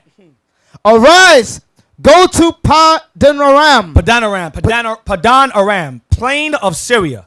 Aram is Syria. Plain of Syria. Keep that in mind. Padan Aram, plain of Syria. Chapter 32, verse 1. Because now the doctrine is this. We smashed a few so far. Another doctrine is that, I'll get to it. I'm going to go ahead. 32 verse 1. Watch this. The book of Genesis 32 and 1. And Jacob went on his way, And the angels of God met him. Go ahead. And when Jacob saw them, he said, "This is God's host." And he called the name of that place Mahanaim. Mahanaim. Go ahead. And Jacob sent messages before him to Esau his brother unto the land of Seir, the country of Edom. So he was in that way. He came across the land of Seir, Edom, Esau's land, his homeland. You understand? So he sent messengers to go talk to his brother. He sent messengers to go talk to his brother. Y'all follow? Go ahead. And he commanded them, saying, "Thus shall ye speak unto my lord Esau. Thy servant Jacob saith thus, I have sojourned with Laban, and stayed there until now." Now notice he's saying, my lord Esau. Who's lord over who? Based on what we read earlier. Jacob's the lord. Esau's the servant. But Jacob said, nah, tell my lord Esau. Okay? So y'all pay attention. Go ahead. And he commanded them, saying, "Thus shall ye speak unto my lord Esau. Thy servant Jacob saith thus, I have sojourned with Laban, and stayed there until now. Go ahead. And I have oxen and asses, flocks, and men servants, and women servants, and I have sent to tell my lord that I may find grace in thy sight." Go ahead. And the messengers returned to Jacob, saying, "We came to thy brother Esau, and also he cometh to meet thee, and 400 men with him." Esau rode deep. So Esau came to meet him with 400 men. Go ahead. Then Jacob was greatly afraid and distressed. Stop. We oftentimes read the Bible and think our forefathers are all superheroes. These are regular men. They did miraculous things, but they were men. They had emotions. Jacob was scared. Remember where they left off. His mother sent him away because Esau wanted to kill him. She said, "I'll call you back when he's not mad no more." She never called back for him. You understand? She never said, "Oh, come back. It's okay now." It never happened. So he's like, okay, well, I'm in my brother's land. I got to cross through here. And he's coming with 400 men. He's shook. He's scared now. And Esau was a cunning hunter. Esau wasn't no weak boy. He was tough. Go ahead. Then Jacob was greatly afraid and distressed, and he divided the people that was with him. So he took measures. Cautionary, he took measures. Okay, I'm going to divide the people. Go ahead. And the flocks and herds and the camels into 2 bands. Go ahead. And said, "If Esau come to the one company and smite it, then the other company which is left shall escape." So I'll give us a time to escape. If he comes to attack us, he'll attack that first band. We'll be in the second. We can escape. That'll buy us some time because he's afraid of him. Go ahead. And Jacob said, "O God of my father Abraham, and God of my father Isaac, the Lord would said unto me, Return into thy country and to thy kindred, and I will deal well with thee. I am not worthy of the least of all the mercies and of all the truth, which thou hast showed unto thy servant. For with my staff I passed over this Jordan, and now I am become 2 bands." I came here by myself. Now I'm a multitude. Now there's more of me. Go ahead. His wife and kids and so forth. Go ahead. He gained wealth. He crossed Jordan alone, came back with a multitude. Go ahead.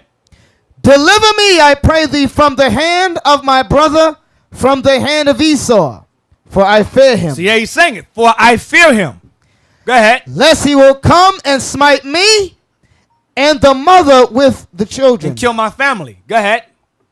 And thou said, I will surely do thee good and make thy seed as the sand of the sea, which cannot be numbered for multitude." But he promised Jacob that the blessing I gave to your fathers Abraham and Isaac is then he passed on to you. Don't worry about it. But he was still afraid. He was a regular man. Go ahead. And he lodged there that same night, and took of that which came to his hand a present for Esau his brother. You got understand. You understand. Esau's rolling 400 deep. It's not like it's him versus him. Jacob fight him alone, probably fight him one-on-one. But he said he's coming with 400 men. Jacob wasn't no military. Jacob can defend himself against Esau, but 400 men? So at this point, he's nervous. He's distressed. So he's asking the Lord to protect him, to look after him. That's why he's so fearful. Plus Esau's hatred from so many years ago. All right? Jake don't have a problem with understanding that. Look at it today. One Edomite will roll up and a whole crowd of Negroes be scared to death. Yep. So you got 400 of them against our forefather. And we don't understand that? Right. Go ahead. 200 she-goats and 20 he-goats, 200 ewes. Ewes. Ewes. Ewes is Ewes. she lambs. She lambs. Go ahead. And 20 rams.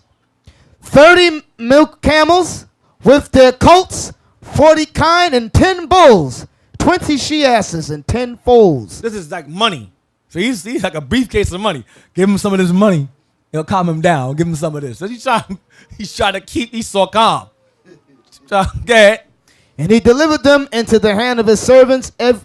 Every drove by themselves and said unto his servants, pass over before me, and put a space betwixt drove and drove. So for all the animals he had his servant had different groups. Like one group would come by, taught the Esau. One group would come by, taught the Esau. One group would come by, taught the Esau. He would do it in sections. Go ahead. That's how much money, that's how much wealth he had and servants he had. Go ahead. And he commanded the foremost, saying, when Esau my brother meeteth thee, and asketh thee, saying, whose art thou? And whither goest thou? And whose are these before thee? Then thou shalt say, they be thy servant Jacob's. It is a present sent unto my lord Esau. And behold, also he is behind us. Go ahead. And so commanded he the second, and the third, and all that followed the droves, saying, on this manner shall ye speak unto Esau when ye find him. Go ahead. And say ye moreover, behold, thy servant Jacob is behind us, for he said, I will appease him with the present that goeth before me, and afterward I will see his face. Peradventure he will accept of me. Peradventure he'll accept it. Go ahead. So went the present over before him, and himself lodged that night in the company. Go ahead. And he rose up that night and took his two wives, and his 2 women servants, and his 11 sons, and passed over the ford Jabbok. And he took them and sent them over the brook, and sent over that he had. So I want you to go. Let's go down to, what was that? I want to go to. Go to 33. 33 verse 1. This is the book of Genesis 33 and verse 1. Uh-huh. And Jacob lifted up his eyes and looked, and behold, Esau came, and with him 400 men. So he shows up with his 400 men. He rolling deep. Go ahead. And he divided the children unto Leah, and unto Rachel, and unto the 2 handmaids. And he put the handmaids and their children foremost, and Leah and her children after, and Rachel and Joseph hindermost. Go ahead. And he passed over before them, and He walked in front of them. Go ahead. and bowed himself to the ground 7 times. He bowed down himself to the ground 7 times, a form of humility. Go ahead. Until he came near to his brother. Go ahead. And Esau ran to meet him and embraced him, Esau ran and hugs him. Go ahead. and fell on his neck and kissed him, and they And wept. they started crying because he ain't seen him in so long. So Esau did forget. He calmed down, like his mother said. Go ahead. And he lifted up his eyes and saw the woman and the children, and said, who art those with thee? And he said, the children which God hath graciously given thy servant. Go ahead. Then the handmaidens came near, they and their children, and they bowed themselves. Form of humility. Go ahead. And Leah also with her children came near, and bowed themselves. And after came Joseph near, and Rachel, and they bowed themselves. Go ahead. And he said, what meanest thou by all this drove which I met? We bring all these things to me for. Go ahead. And he said, these are to find grace in the sight of my Lord. This is all for you. Go ahead. And Esau said, I have enough, my brother. I'm rich. I'm good. I'm rich like you. I don't need that stuff. Go Keep ahead. that thou hast unto thyself. I don't want it. Go ahead. And Jacob said, nay, I pray thee, if now I have found grace in thy sight, If we good, I want you to take it. You don't want to kill me? You can have it. Go ahead. then receive my present at my hand. For therefore I have seen thy face, as though I had seen the face of God. Stop. They go, see? See? So Esau had the face of God. He looked like Esau. That's not what that means. No, it's what the Edomites doing with this. This is, remember, he called to my Lord. He bowed down 7 times. These are statements of humility. Statements of humility. That's not literal. Because Esau is not Jacob's Lord. It's vice versa. Y'all understand that, don't y'all? Don't let nobody fool you with that mess that they be coming up with. Read that as though what?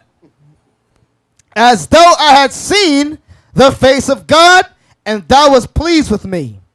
Take, I pray thee, my blessing that is brought to thee, because God hath dealt graciously with me.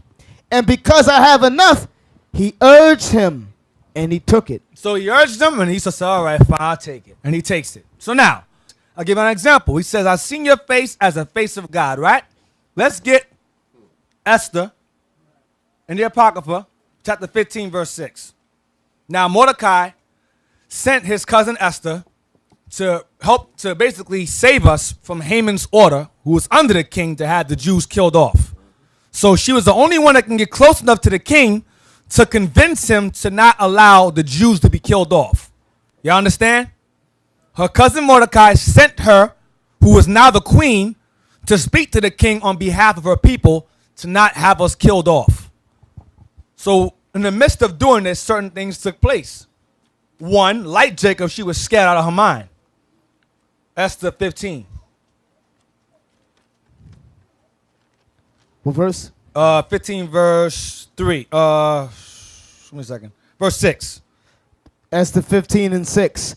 Then having passed through all the doors. Remember, this is a kingdom. She's a big, imagine the roofs are high. This is a huge kingdom. So she's walking through all these big doors. You got guards standing on side to side with spears, swords, whatever. She's passing through all these doors to get to the king. Go ahead. She stood before the king, who sat upon his royal throne.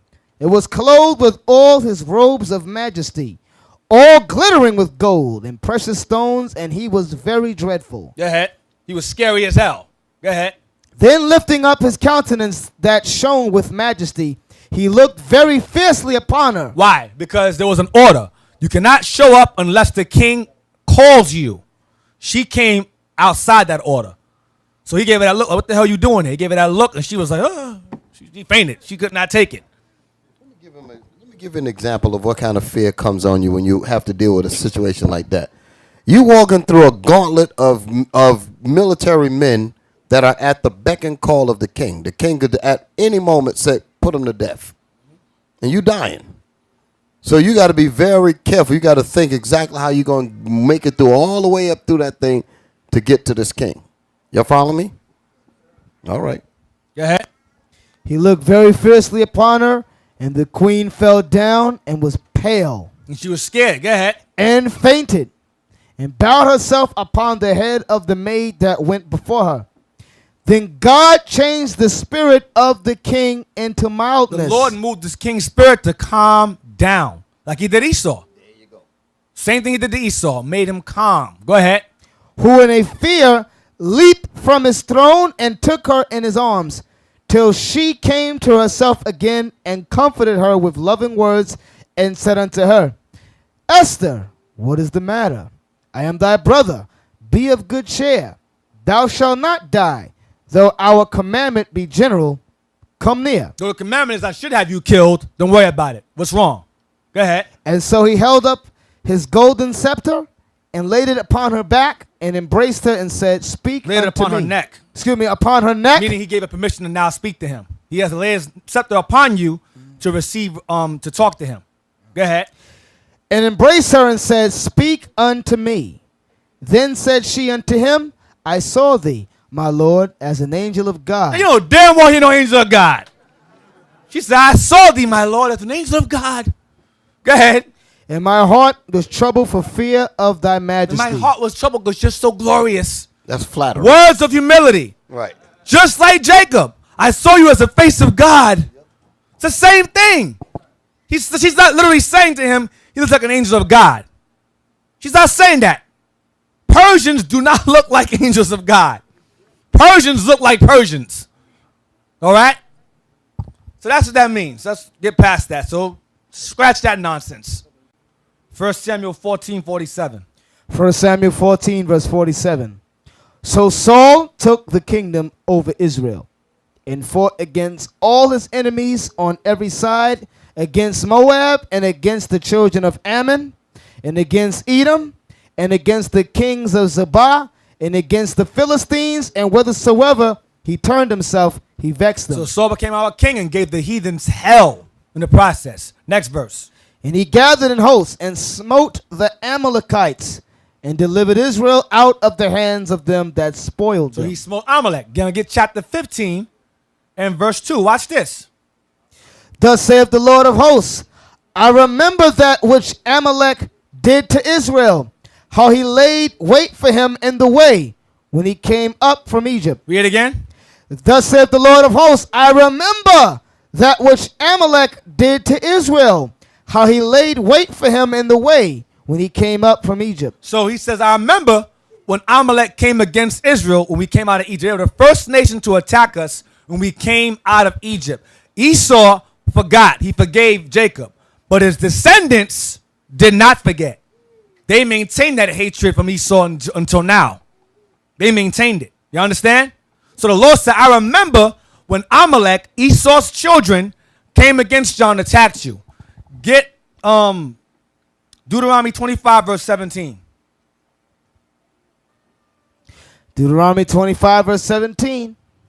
Remember what Amalek did unto thee by the way, when you were come forth out of Egypt, how he met thee by the way and smote the hindmost of thee, even all that were feeble behind Hindmost, thee. he smote us from behind.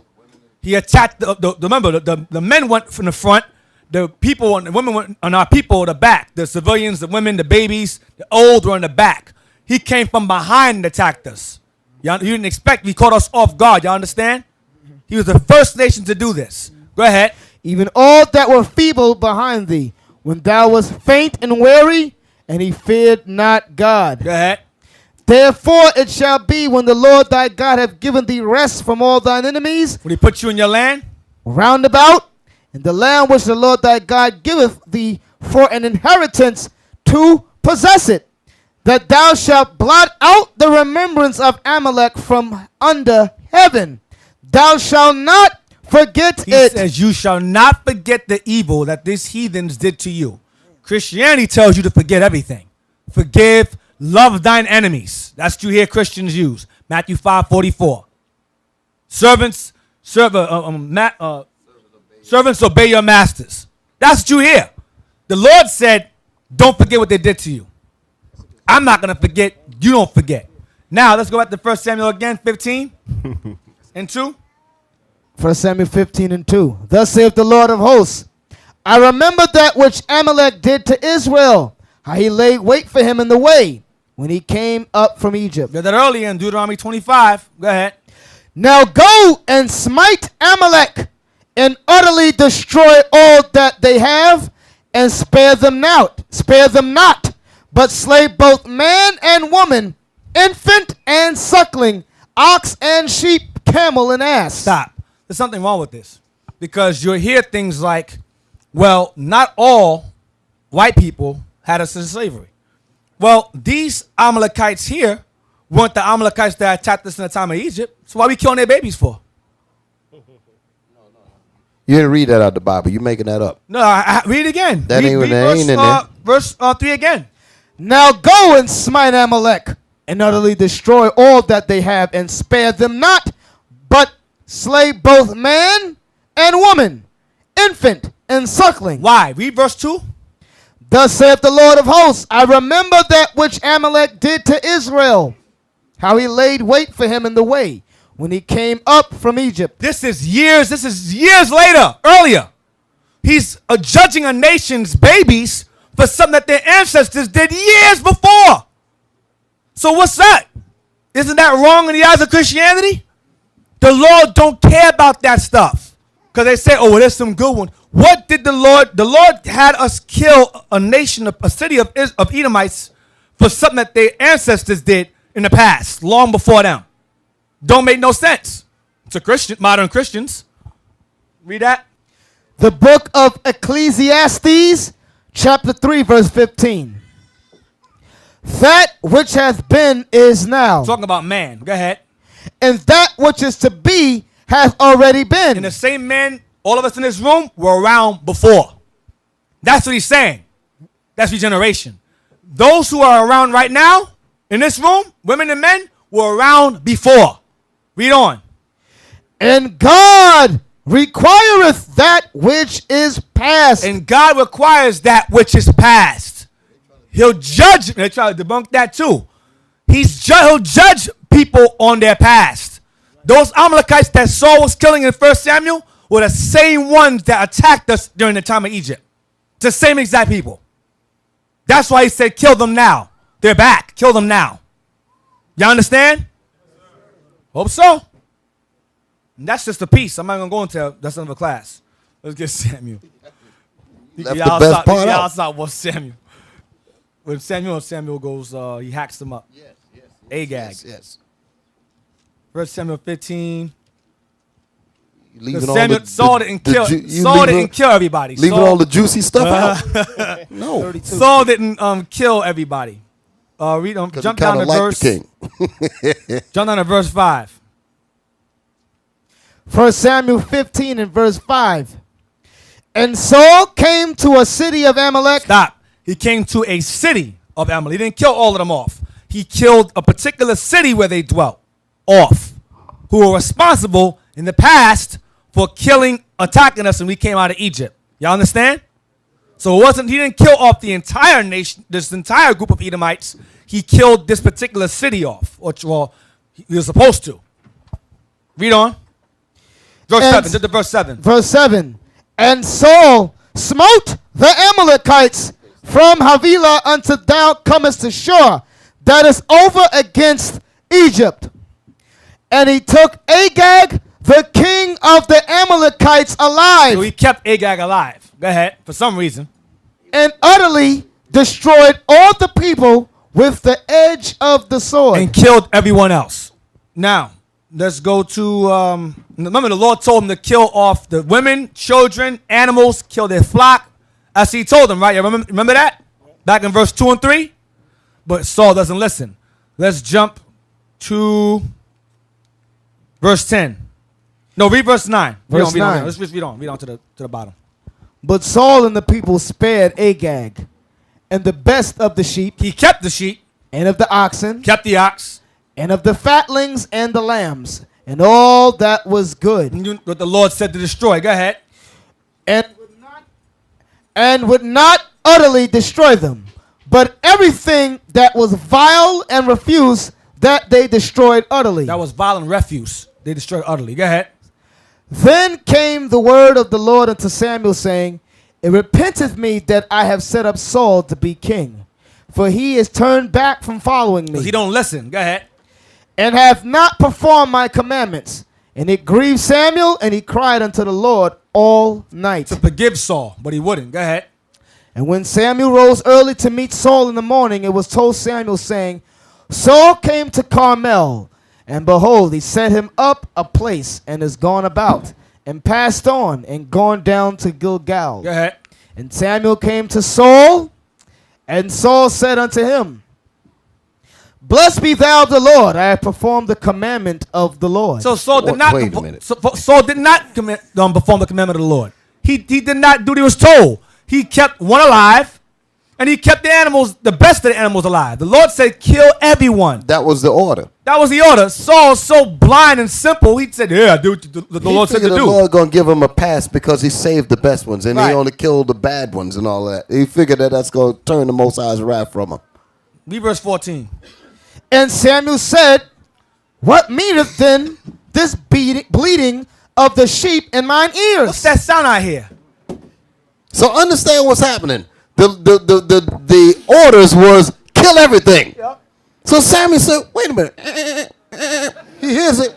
The hell? That's what's going on. He said, "What? I hear sheep. I ain't supposed to hear nothing." That's what he said. I ain't supposed to hear nothing, but he hear it. Y'all got it? Go ahead. What meaneth then this bleating of the sheep in my ears, and the lowing of the oxen which I hear? And Saul said, They have brought them from the Amalekites, For the people spared the best of the sheep and of the oxen to sacrifice unto the Lord thy God, and the rest we have utterly destroyed. Go ahead. Then Samuel said unto Saul, Stay, and I will tell thee what the Lord hath said to me this night. And he said unto him, Say on.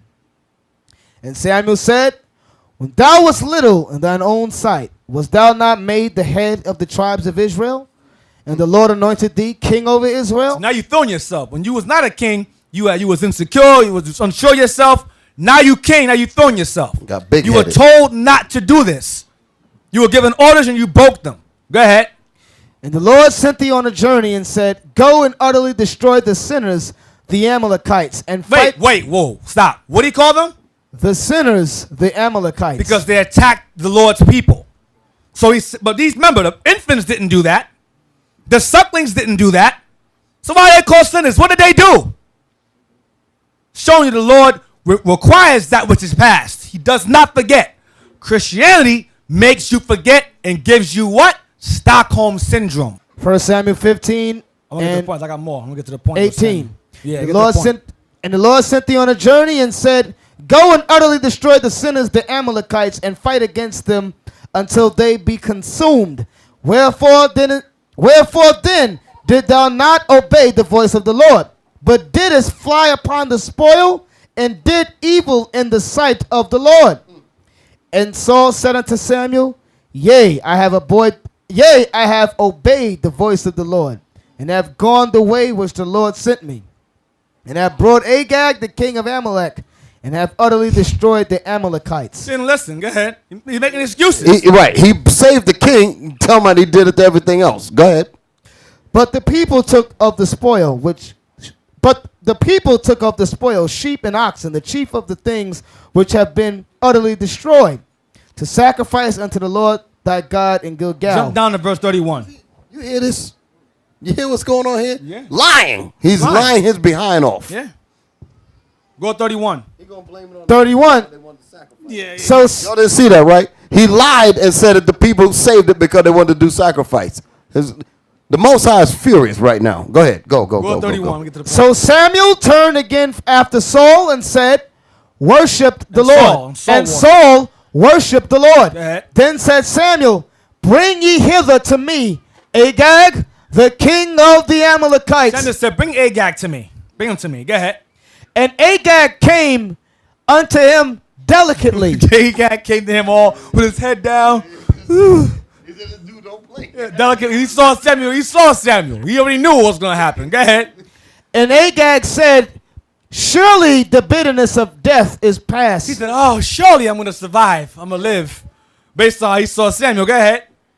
And Samuel said, As thy sword hath made woman childless, so shall thy mother be childless among women. And Samuel hewed Agag in pieces before the Lord in Gilgal. You know what Samuel did? He cut him piece to piece. Arms off, legs off, You got to head off. dramatize it. Now let's get Job 1-1. Now let's get to it. Job 1-1. I went around. I like that. Went around it. Now we're going to jump into it now. Job 1-1. Just cutting the doctrines as we go along. Job 1-1. Job 1-1. The book of Job, chapter 1, verse 1. There was a man in the land of Uz, whose name was Job. And that man was perfect and upright, and one that feared God and eschewed evil. So it says, there was a man named Job in the land of Uz. So that right there, they go, see? He dwelt in the land of Uz. Give me Lamentations 4:21. Let's see what they're going to do with this. Lamentations 4:21. Lamentations chapter 4, verse 21. Pay attention. Rejoice and be glad, O daughter of Edom, Oh, daughter of who? O daughter of Edom, Go ahead. that dwellest in the land of Uz. See that? They go, see? So Job was an Edomite, because Edomites dwelt in the land of Uz. Okay. Go back to Job 1-1 again. Job 1-1 again. There was a man in the land of Uz, whose name was Job. And that man was perfect and upright. That man was what? Perfect and upright. Go ahead. and one that feared God and eschewed evil. Give me Malachi 1, please.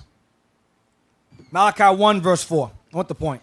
The book of Malachi 1, verse 3. Verse 3. Malachi 1 and 3. And I hated Esau. And what did he do? And I hated Esau. And I hated Esau. Go ahead. And laid his mountains and his heritage His heritage means his people, his descendants. Go ahead. waste for the dragons of the wilderness. Verse 4. Whereas Edom saith, So he's talking about Edom. Esau is Edom, the nation itself. Go ahead. we are impoverished, but we will return and build the desolate places. Thus saith the Lord of hosts, they shall build, but I will throw down. And they shall call them What will Edom be called? the border of wickedness. You know what border means? It's the beginning or the end of something. The border of wickedness. That nation is the wicked the Bible speaks of. So how in the hell are you going to be upright and perfect in the eyes of the Lord when the Lord said he hates them in Malachi 1 and 4? How? Don't make no type of sense. Read on. And they shall call them the border of wickedness. And the people, And the what? and the people, No, and the person. and the people, No, just one person. and the people, Go ahead. against whom the Lord hath indignation forever. And he hates them forever. The Lord does not do what Esau because he's the devil the Bible speaks of. It's clear cut, and he's the wicked the Bible speaks of. So the Most High has indignation against the world of Esau. Right. That's what that translates into. When you say the people, you mean every last one of them. Right. Every last one of them. But somehow Job got a pass. Now let's get Job 4 and 20 Job 4 and 1. They're gonna use this also. Job chapter 4, verse 1. Then Eliphaz the Temanite answered and said, Stop. This is Job's friend. He's called the Temanite. Get Genesis 36 and verse 8. Read through it fast. We're gonna read verse 11. Genesis 36, verse 8. Eliphaz the Temanite, right? Eliphaz the Temanite. Temanite. Thus dwelt Esau in Mount Seir. Esau is Edom. Esau, his name was changed to Edom. Go ahead. And these are the generations of Esau, the father of the Edomites in Mount Seir. Jump down to verse 10. Verse 10. These are the names of Esau's sons. Eliphaz, the son of Adah, the wife of Esau. Ruel, the son of Basemath, the wife of Esau. 11. And the sons of Eliphaz So were Esau's son Eliphaz had who? Teman. Teman. Stop. Teman. So Teman is a group of Edomites. They go, see? Eliphaz the Temanite. He was an Edomite, see? Because he dwelt in the land of Teman. So automatically he's an Edomite. His friend's an Edomite, he's an Edomite. We read earlier the Lord hates them, right? Malachi 1 and 4. Let's get Job again. Job chapter 42 and verse 7 and 8.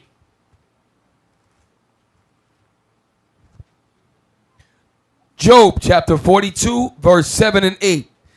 And it was so that after the Lord had spoken these words unto Job, the Lord said to Eliphaz the Temanite, my wrath is kindled against thee and against thy two friends, for ye have not spoken of me the thing that is right, as my servant Job hath. Verse 8. Therefore, take unto you now 7 bullocks and 7 rams, and go to my servant Job, and offer up for yourselves a burnt offering, and my servant Job shall pray for you. For him will I accept. Stop. For him will I accept. The Lord said he hates Esau. He does not accept Esau at all. So Job cannot be an Edomite at all. Offering of sacrifices and praying for brothers and the Lord receiving it. That's not a heathen's privilege at all. So he was not an Edomite. You understand? He's of the righteous seed. That's what he was. Because there's no record of his lineage, they go, oh, see, bitch, y'all play games. See, he was an Edomite. No, you're not playing that game with us. Because he dwelt in the land of Uz, and his boy is called the Temanite. Automatically, he's Edom. So let's play that game. Let's say, for argument's sake, that he is Edom. I'm going to deal with that later on. Let's just say I'm wrong. Let's say he is Edom. Because I like to play both sides of the coin. We'll get to that later. Go to Hosea 12 and 12. So because he dwelt in the land of Uz, therefore he's an Edomite. Okay. Really? Hosea 12 and 12. Not the possibility of him being a heathen later. Let's see how that works out if I have the time. Hosea chapter 12, verse 12. And Jacob fled into the country of Syria. Like his mother told him to, Padanaram. Remember that? Padanaram, plain of Syria. Go ahead. And Israel served for a wife. Same person, served for a wife. He served Laban for the wife. And for a wife, he kept sheep. And to get the wife, he kept sheep for Laban. Did it for 20 years. Being extorted and exploited. You understand? By his uncle. Now, read again, one more time. Verse 12. Hosea 12 and 12. And Jacob fled into the country of Syria. Stop, that's all I want. Get Deuteronomy 26 and 5. So apparently, based upon that doctrine that Job was Edomite living where he lived, okay, let's explain this then. Deuteronomy 26, verse 5. Let me ask you a question. Was Jacob a Syrian? No. Okay. Deuteronomy 26 and 5. And thou shalt speak and say before the Lord thy God, a Syrian ready to perish was my father. Stop. A Syrian ready to perish was my father. Now, the nation of Israel, the Syrians are not our forefathers. So who's the Syrian here? Jacob. Remember, he fled to Padanaram, the plain of Syria. He was called a Syrian based on where he lived. Like Eliphaz, the Temanite was called the Temanite based on where he lived. It's not a nationality, it's where he lived. Like you're a Bronxite or Brooklynite, an American. That's your land. That's not where you're from. You understand? So, read again. Assyrian. And thou shalt speak and say before the Lord thy God, a Syrian ready to perish was my father. Assyrian, Jacob, ready to perish was my father. Why? Because one, Esau wanted him dead. Then you had when Simeon and Levi killed the Hamites, so he was scared then. Then you had the famine with Joseph said, and they came from out of Canaan into Egypt. He was ready to die all the time. He always faced death all the time, Jacob. Esau wanted to kill him. Laban wanted to kill him when he left. His uncle wanted him dead. And you had the famine. You had Esau. So Assyrian ready to perish was my father, Jacob, because he dwelt in Syria. Padanaram. Go ahead. Ready to perish was my father. And he went down into Egypt and sojourned there with a few. With the sons. And became there a nation. When Joseph put them there. Go ahead. Great, mighty, and populous. And we became great, mighty, and huge, a populace. See that? So Jacob was called a Syrian. Was he a Syrian nationality-wise? No, he was a Syrian based on what? Where he lived. Just like Job. Just like his friends. Can I give you another one? Yeah. To back that. Can we go to Acts chapter? No. It's going to be in league with what you said. Yes. You got that one? Yeah. You got it? I know what it is. It's Acts 22 and verse 25. From the book of Acts, chapter 22, verse 25. And as they bound him with thongs. Read. Keep going. As they bound him with thongs, Paul said unto the centurion that stood by, is it lawful for you to scourge a man that is a Roman? A what? A Roman. Paul said he was a Roman. Now, watch this. Give me Acts chapter 21, verse 39. Acts chapter 21, verse 39. But Paul said, I am a man, which am a Jew. Which one is he? Is he a Jew or is he a Roman? That's to show you why you got to study the scriptures. It's not always what it says when it's there. He used the nationality of the land when it was convenient for him. Okay, they had Roman laws where once, just like us, we're American citizens. We travel certain places and they know we're Americans. They can't deal with us the way they deal with the people of the land. So Paul was smart.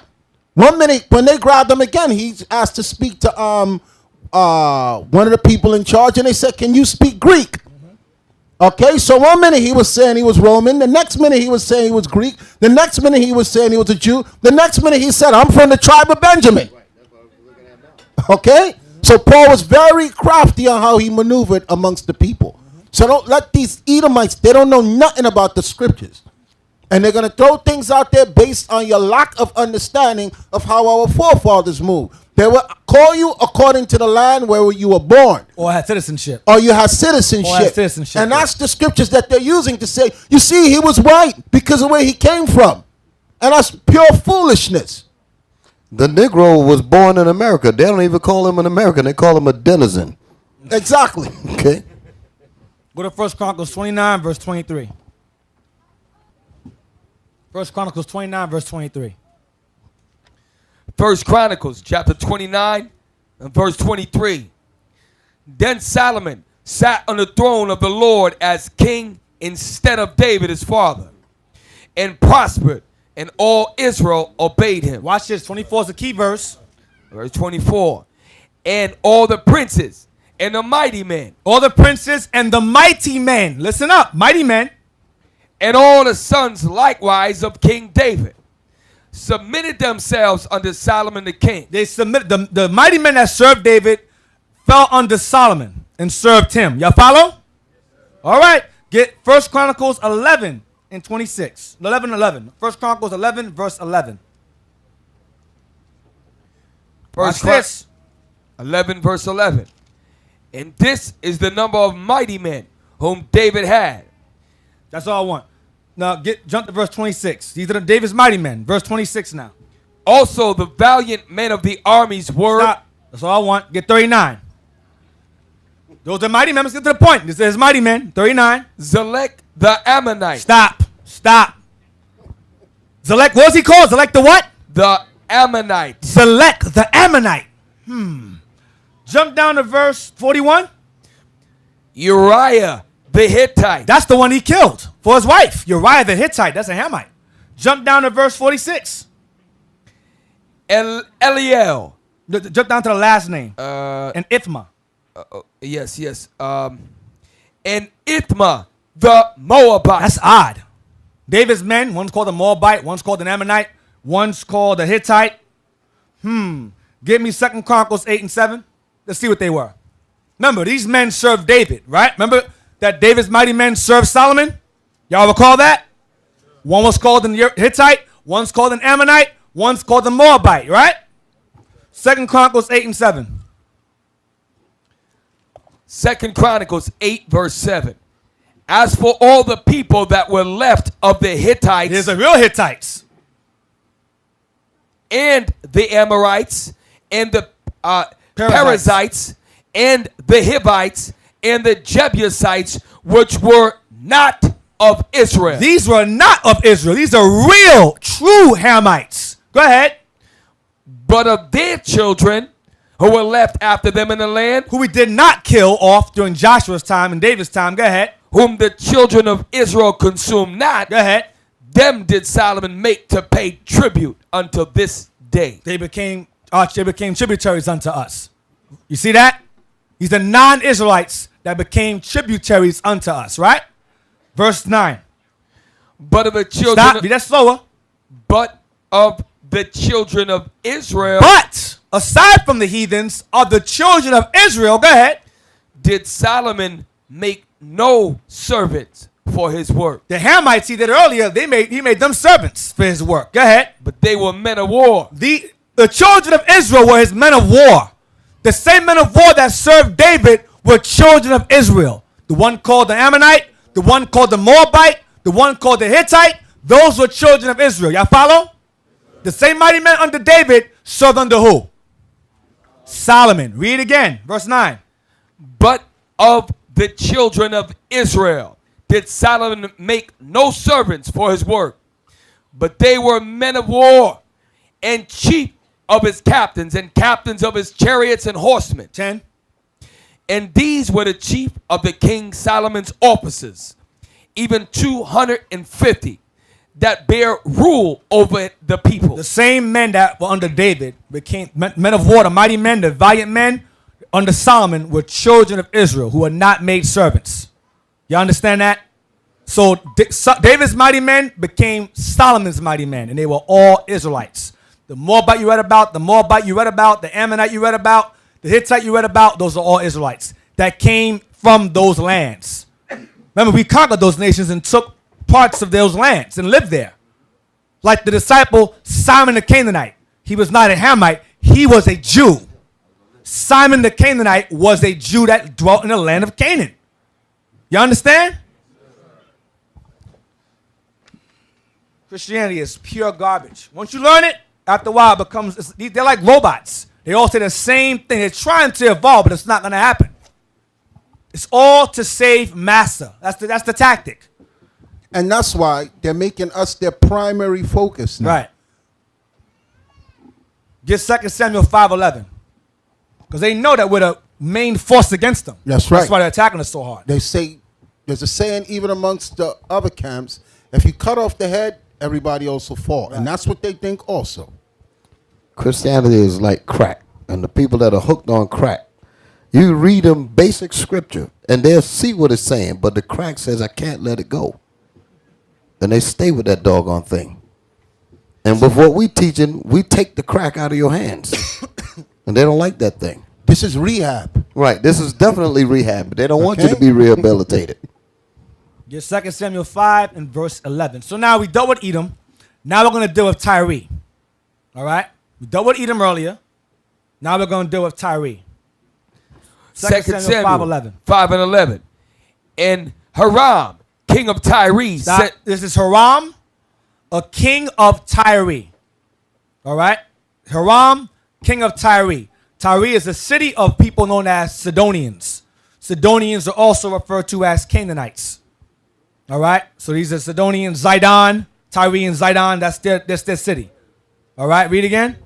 And Hiram, king of Tyre, is a Hamite, sent messengers to David, and cedar trees, and carpenters, and masons, and they built David an house. So Hiram, the king of Tyre, had resources.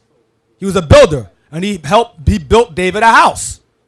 Okay? Now, let's go to 1 Kings 5 and 1. We're going to read about him some more. King of Tyre. 1 Kings 5 and 1. Built David a house. 1 Kings 5 verse 1.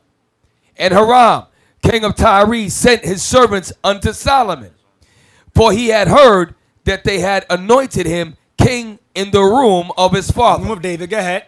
For Hiram was ever a lover of David. Hiram had much love and respect for David. David was a mighty man, so he respected David. Y'all follow? Hiram is a Hamite that have respect for David. Y'all follow? He's doing the same Hiram that built David a house. Y'all follow? Go to verse 7. 1 Kings 5 verse 7. And it came to pass when Hiram heard the words of Solomon that he rejoiced greatly and said, Blessed be the Lord this day, which have given unto David a wise son over this great people. This Hamite have much respect for us, as you can see. And for Solomon, go ahead. And Hiram sent to Solomon, saying, I have considered the things which thou sent to me for, and I will do all thy desire concerning timber of cedar and concerning timber of fir. Like he did for David, building the house. Go ahead. My servants shall bring them down from Lebanon unto the sea, and I will convey them, and I will convey them by sea in floats unto the place that thou shalt appoint me. I'll bring you the resources and you build the temple. Go ahead. And I will cause them to be discharged there, and thou shalt receive them. And thou shalt accomplish thy desire in giving food for my household. Go ahead. So I give you the resources and you pay me. Now take care of my house. Go ahead. Verse 10. So Hiram gave Solomon cedar trees and fir trees according to all his desire. Go ahead. And Solomon gave Hiram 20,000 measures of wheat for food to his household, and 20 measures of pure oil. Thus gave Solomon to Hiram year by year, to feed his people and his family. Go ahead. And the Lord gave Solomon wisdom, as he promised him.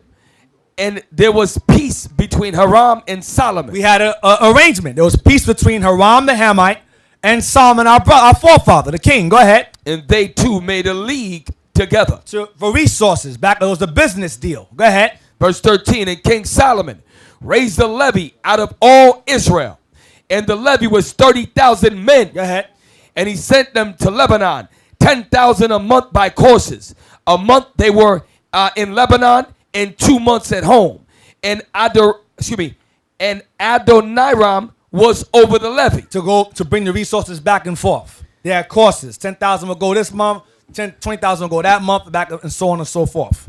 So now, that was the business arrangement.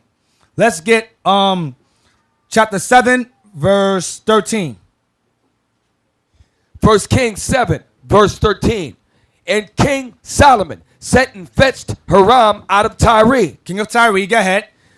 He was a widow's son of the tribe of Naphtali. So Hiram's mother was Northern Kingdom, but his father wasn't. Go ahead.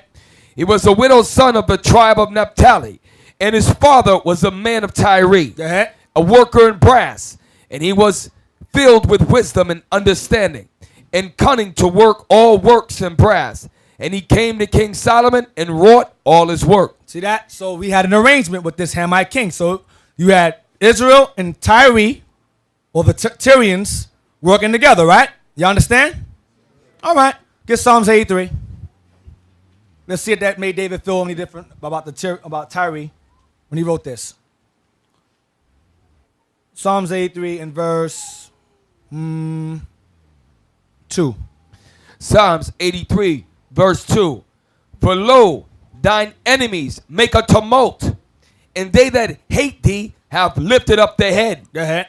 They have taken crafty counsel against thy people, and consulted against thy hidden ones. This is prophetic. Go ahead. They have said, come, and let us cut them off from being a nation. Enemies of God have said, come, let us cut them off from being a nation. Go ahead. That the name of Israel may be no more in remembrance. If they shave our history out of our minds. Go ahead. But they have consulted together with one consent. They are confederate against thee. Let's see who this is. The tabernacles of Edom. The ringleaders. Edom. And the Ishmaelites. Ishmael. Of Moab. Chinese. And the Hagarenes. Africans. Gabal. Or Africans. And Ammon. Japanese. And Amalek. Israelis. The Philistines with the inhabitants of Tyre. With who? The inhabitants of Tyre. They was involved in our destruction. David wrote this while he was cool with Hiram. That didn't change anything. He was still the enemy. Verse 12. Who said, let us take to ourselves the houses of God in possession. That was their plan, to take the houses of God, southern and northern kingdom, into their possession, to overthrow and destroy us and cut us off from being a nation. So Tyre was in that list. The same nation that Hiram was part of. It changes nothing. Y'all understand? He's still our enemy regardless. That was utilized for his resources. Go to Amos 1 now. Amos 1.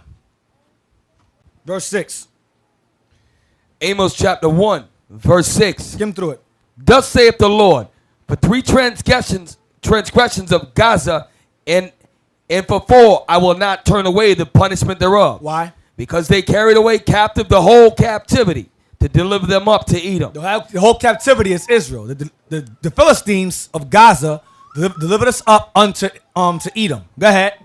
But I will send a fire unto the wall of Gaza, which shall devour the palaces thereof. I'm going to judge them for that. Go ahead. And I will cut off the inhabitant from Ashdod, and him that holdeth the scepter from Ascalon. That's that Philistines. Go ahead. And I will turn mine hand against Ekron. Go ahead. Yeah. And the remnant of the Philistines shall perish, saith the Lord God. Read on. Thus saith the Lord, for 3 transgressions of Tyrus. Tyrus is Tyre. Same thing. Go ahead.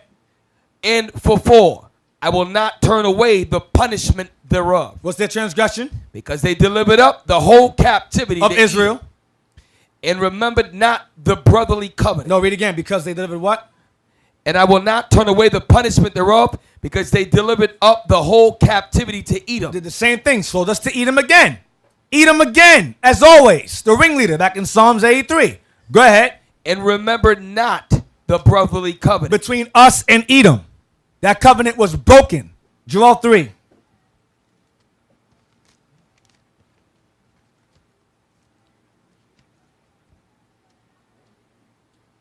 Verse 4. Joel chapter 3 verse 4. Yea, and what have ye to do with me, O Tyre and Zidon, That's the same thing. Tyre and Zidon. The Zidonians dwelt in Tyre. Go ahead. and all the coasts of Palestine? Ishmael as Arabs. Go ahead. Will you render me a recompense? And if you recompense me swiftly and speedily, will I return your recompense upon your own head. Their recompense was that because God didn't choose them, he chose us over them. They said, we're going to sell your people into slavery and cut them off from being a nation based on Psalms 83. Go ahead.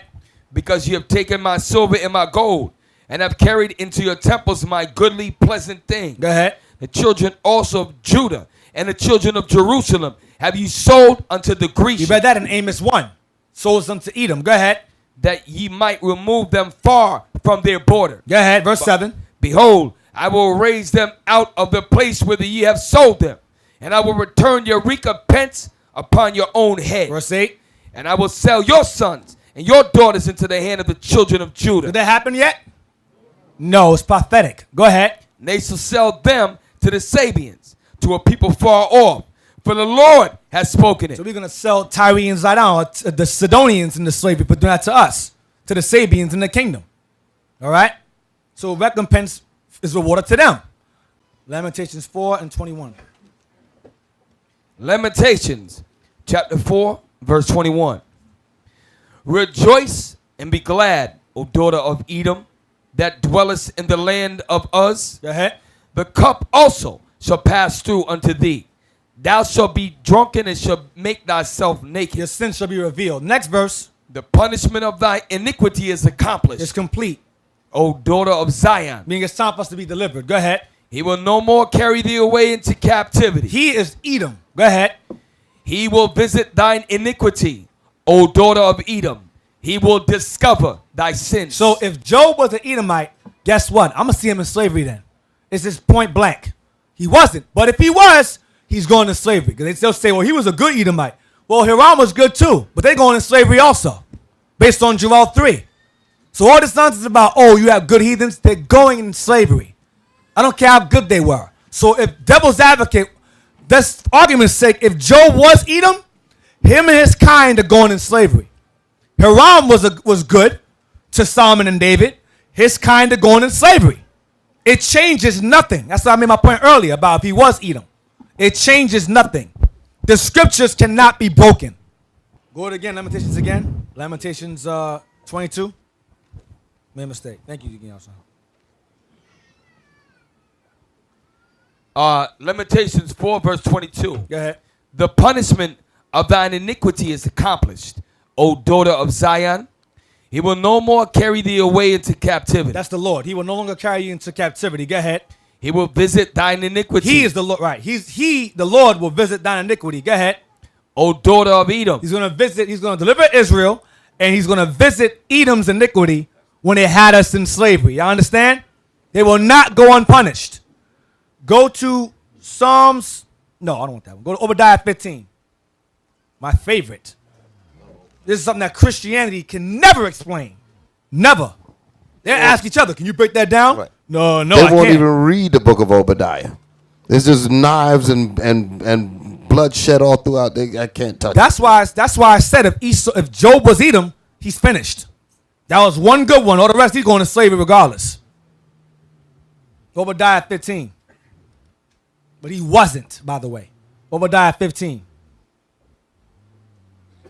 Obadiah verse 15. For the day of the Lord is near upon all the heathen. No, upon some. Upon all the heathen. Just the bad ones. Upon all the heathen. All of them. All of them. Go ahead. As thou hast done, it shall be done unto thee. As it did to us, will be done to them. Go ahead. Thy reward shall return up upon thine own head. Go ahead. For as ye have drunk upon my holy mountain, Holy Mountain is talking about us, Israel. Go ahead. so shall all the heathen drink continually. Yea, they shall drink, and they shall swallow down. Judgment. They're going to swallow down judgment. Go ahead. And they shall be as though they had not been. They're going to be killed off. That's why he's saying that. They shall be as though they had not been. Look at us. The way our status is like we were never a nation. Yep. That's how they're going to be. That's what the Most High is saying there. They shall be as though they had not been a nation. Because look at us, we're destroyed. We're a nation of people, and we act like a bunch of individuals. Verse 18. Verse 17. Verse 17. But upon Mount Zion shall be deliverance, and there shall be holiness, and the house of Jacob shall possess their possessions. This is the heathens. Go ahead. And the house of Jacob shall be a fire, and the house of Joseph a flame, and the house of Esau for stubble, and they shall kindle in them and devour them. Hold it. The verse, what was the verse before that? Verse 17. Read 17 again. But upon Mount Zion shall be deliverance, and there shall be holiness, and the house of Jacob shall possess their possession. And the house of Jacob shall possess all of the nation's possessions. You hear that? Read the next verse. Verse 18. And the house of Jacob shall be a fire, and the house of Joseph a flame, and the house of Esau for stubble. He said, but the house of Esau for stubble. He didn't put the rest of the nations in that. Yep. You notice the separation? The Most High has a special judgment for Esau. He separated him from the rest of the nations. That's why it says in that dictionary, she is the only neighbor of the Israelites that was not given any promise of mercy from God. This is where they got it from.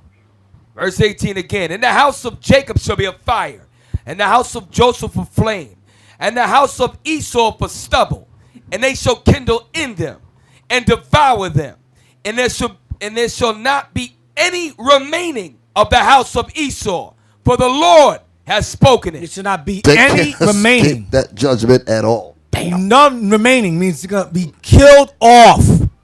Not Amalek, all of them. Every last one of them got to go. Why? Because they're the border of wickedness. The beginning and what? The end. They got to go. Go to Obadiah 21. Remember I read earlier about when Esau and Jacob came out the womb. I said he grabbed onto that red hairy heel. Remember that? Obadiah, last verse. Obadiah, verse 21. And saviors shall come up on Mount Zion to judge the mount of Esau. That's the 144,000 to judge the mount of Esau. Read on. And the kingdom shall be the Lord's. So once Esau's judged, the kingdom shall be the Lord's. Y'all see that?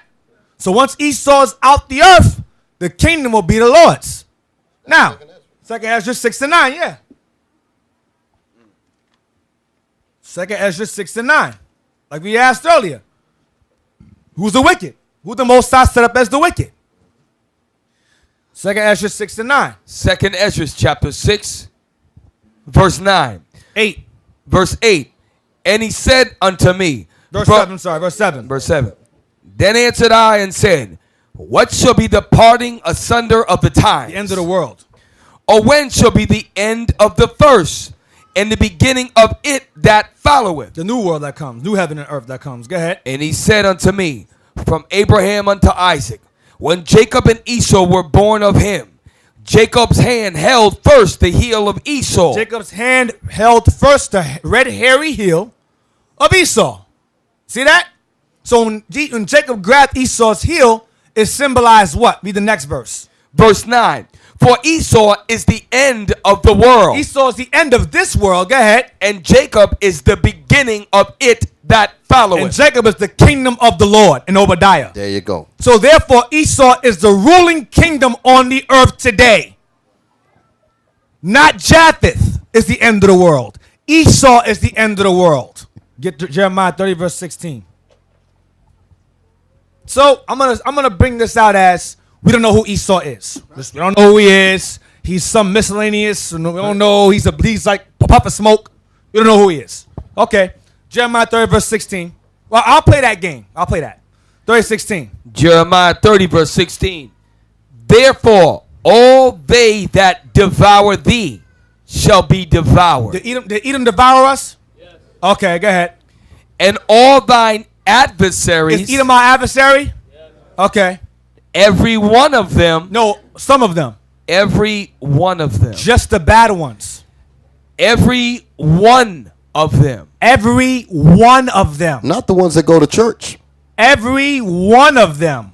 Go ahead. And all thine adversaries, And all thine adversaries, like I said in Obadiah, every and one in- of them, and in Lamentations. Go ahead. every one of them shall go into captivity, and they that spoil thee shall be a spoil, and all that prey upon thee will I give for a prey. Those who killed you, I'm going to have you kill them. So mercy is extended to them. They have the option of either being killed off or being a slave. That's mercy. See, the Lord's merciful. See? Not too bad. We're not so bad because to get to know us. Get slavery or death. We give it the option. We can just give you death. No, but if you get slavery, you get golden, might make them gold shackles. No, they don't get that choice. We gonna do the choosing. We might not want you to die. We might want to make you work. Yeah. That's the mercy. Hard. Right there. Second Maccabees, 9 to forever. No overtime. Second Maccabees 6 and 12. No, perpetual overtime. Second Maccabees 6 and 12. 2 Maccabees 6 verse 12. Now I beseech those that read this book, that they be not discouraged for these calamities, That come against us from the other nations, our adversaries. Go ahead. but that they judge those punishments not to be for destruction, Most High didn't cause calamities against us for our destruction. Go ahead. but for a chastening of our nation. But that's what Esau is. That's why we don't sit around blaming Esau for everything or Ham for everything. These right. nations are established for chastening us, for being rebellious. They rule because of us, not because of their own power. They rule because we're rebellious and sinful. So the Lord said, fine, I'm going to put you into the hand of your enemies. Fend for yourselves then. And here we are now. Go ahead. Until you acknowledge your offense. Go ahead and seek my face. Go ahead. Verse 13. For it is a token of his great goodness, when wicked doers are not suffered any long time, but forthwith punished. But eventually they're going to get punished for what they did to us. Because the Lord delivered us into the hands of nations that he knew hated us. Go ahead. For not as with other nations, whom the Lord patiently forbeareth to punish, The Lord is patiently waiting to punish them for their actions against us. Because their actions against us he calls sin. Go ahead.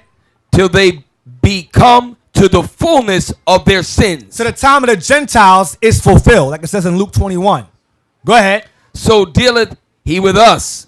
Now, give me the book of...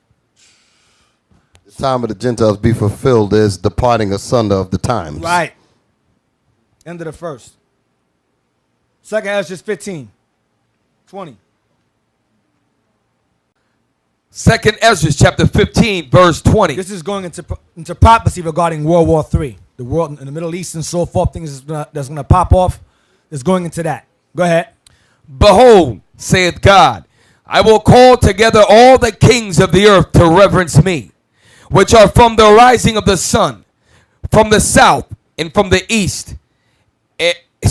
And Lebanon. That's Lebanon. Lebanon. That's Lebanon. Go ahead. Lebanus, to turn themselves one against another, World War III. Go ahead. and to repay the things that they have done to them, And to repay the things that they have done to them. The them is us. Go ahead. He's going to say it. like as they do yet this day unto my chosen, In secret. Go ahead. so will I do also, and recompense in their bosom. They're going to drink from that cup he spoke about in Obadiah and in Lamentations. Go ahead. Thus saith the Lord God, my right hand shall not spare the sinners, and my sword shall not cease over them that shed innocent blood upon the earth. That's what Esau does. Living by the sword. Shed innocent blood. Whether it be publicly or secretly. He does. Go to chapter 16, 46 to 48. Almost done. 2 Ezra 16, 46 through 48. For strangers shall reap their fruits, Strangers are heathens that will reap our fruits. Go ahead. and spoil their goods, Take our possessions. overthrow their houses, and take their children captive. Put our children as slaves. For in captivity and famine shall they get children. And that's now. And they that occupy their merchandise with The robbery, heathens that occupy our merchandise through robbery, spoiling. Go ahead. the more they deck their They cities, decorate their cities with our wealth they built on our backs. America, Wall Street. their they built- house, go ahead. their houses, their possessions, Come on. Read again. The more what? and that they occupy their merchandise with robbery, the more they deck their cities, The more they decorate their cities, their houses, their own homes. A lot of people have, a lot of these heathens have old money. their Yeah, go ahead. possessions, and their own persons. And have on their clothes, their clothing. Go ahead. The more will I be angry with them for their sin. Because they earned that on our backs. The Lord is sitting back waiting for us to come on them. He's waiting on you, on us. For the kingdom comes not by observation. Go ahead. Saith the Lord. That's all I want. Get me Baruch 4:25. Almost done. Baruch 4:25.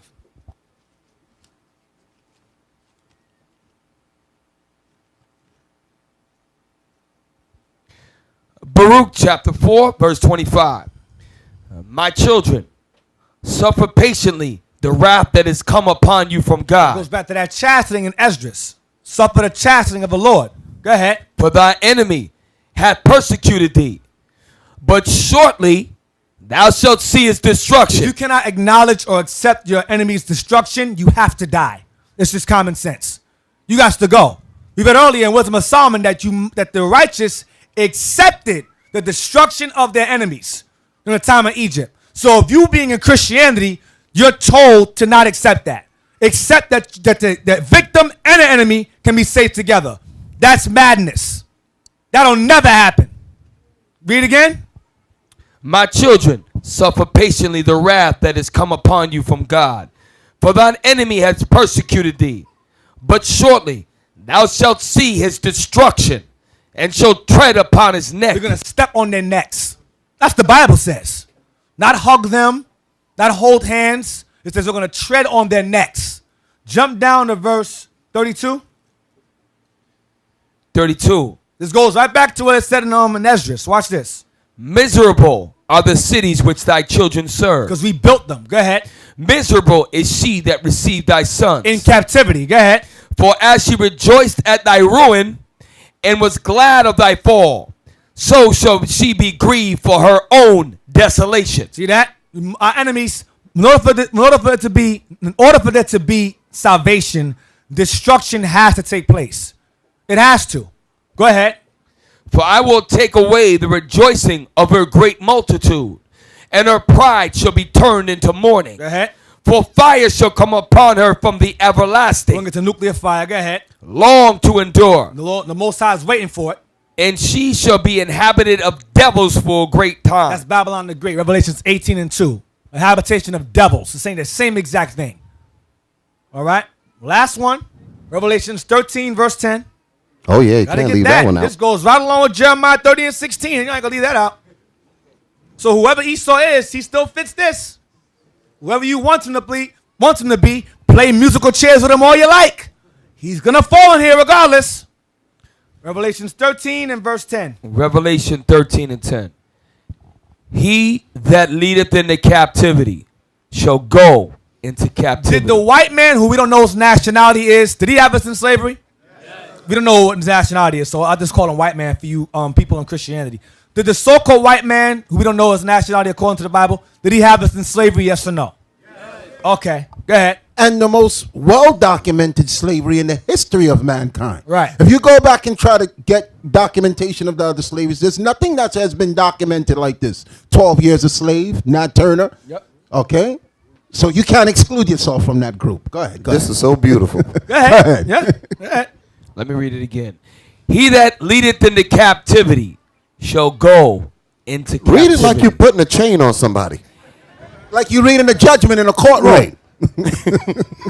He that leadeth into captivity Yes. shall go into captivity. So the misnomered white man is going in slavery. Whatever you think he is, or whatever you want him to be, or whatever you believe him to be, whether he's Gumby or Barney or Dino, whatever you want him to be, he's going in slavery. Now watch this. Yeah, there's more. I'm with the rest. Okay. Go ahead.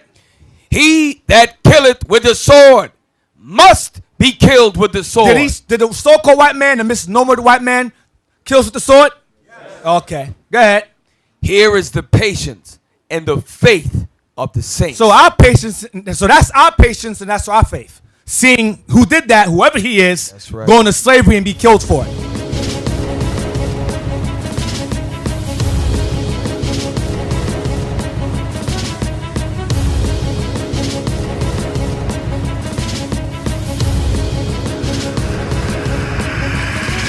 Shalom, Israel. I'm Elder Nathaniel, Israel United in Christ. YouTube likes to shut our channels down, as some of you have noticed, ever so often. Subscribing to join IUIC will assure you will always stay connected to our YouTube accounts. We want to do our best to make sure this truth gets out.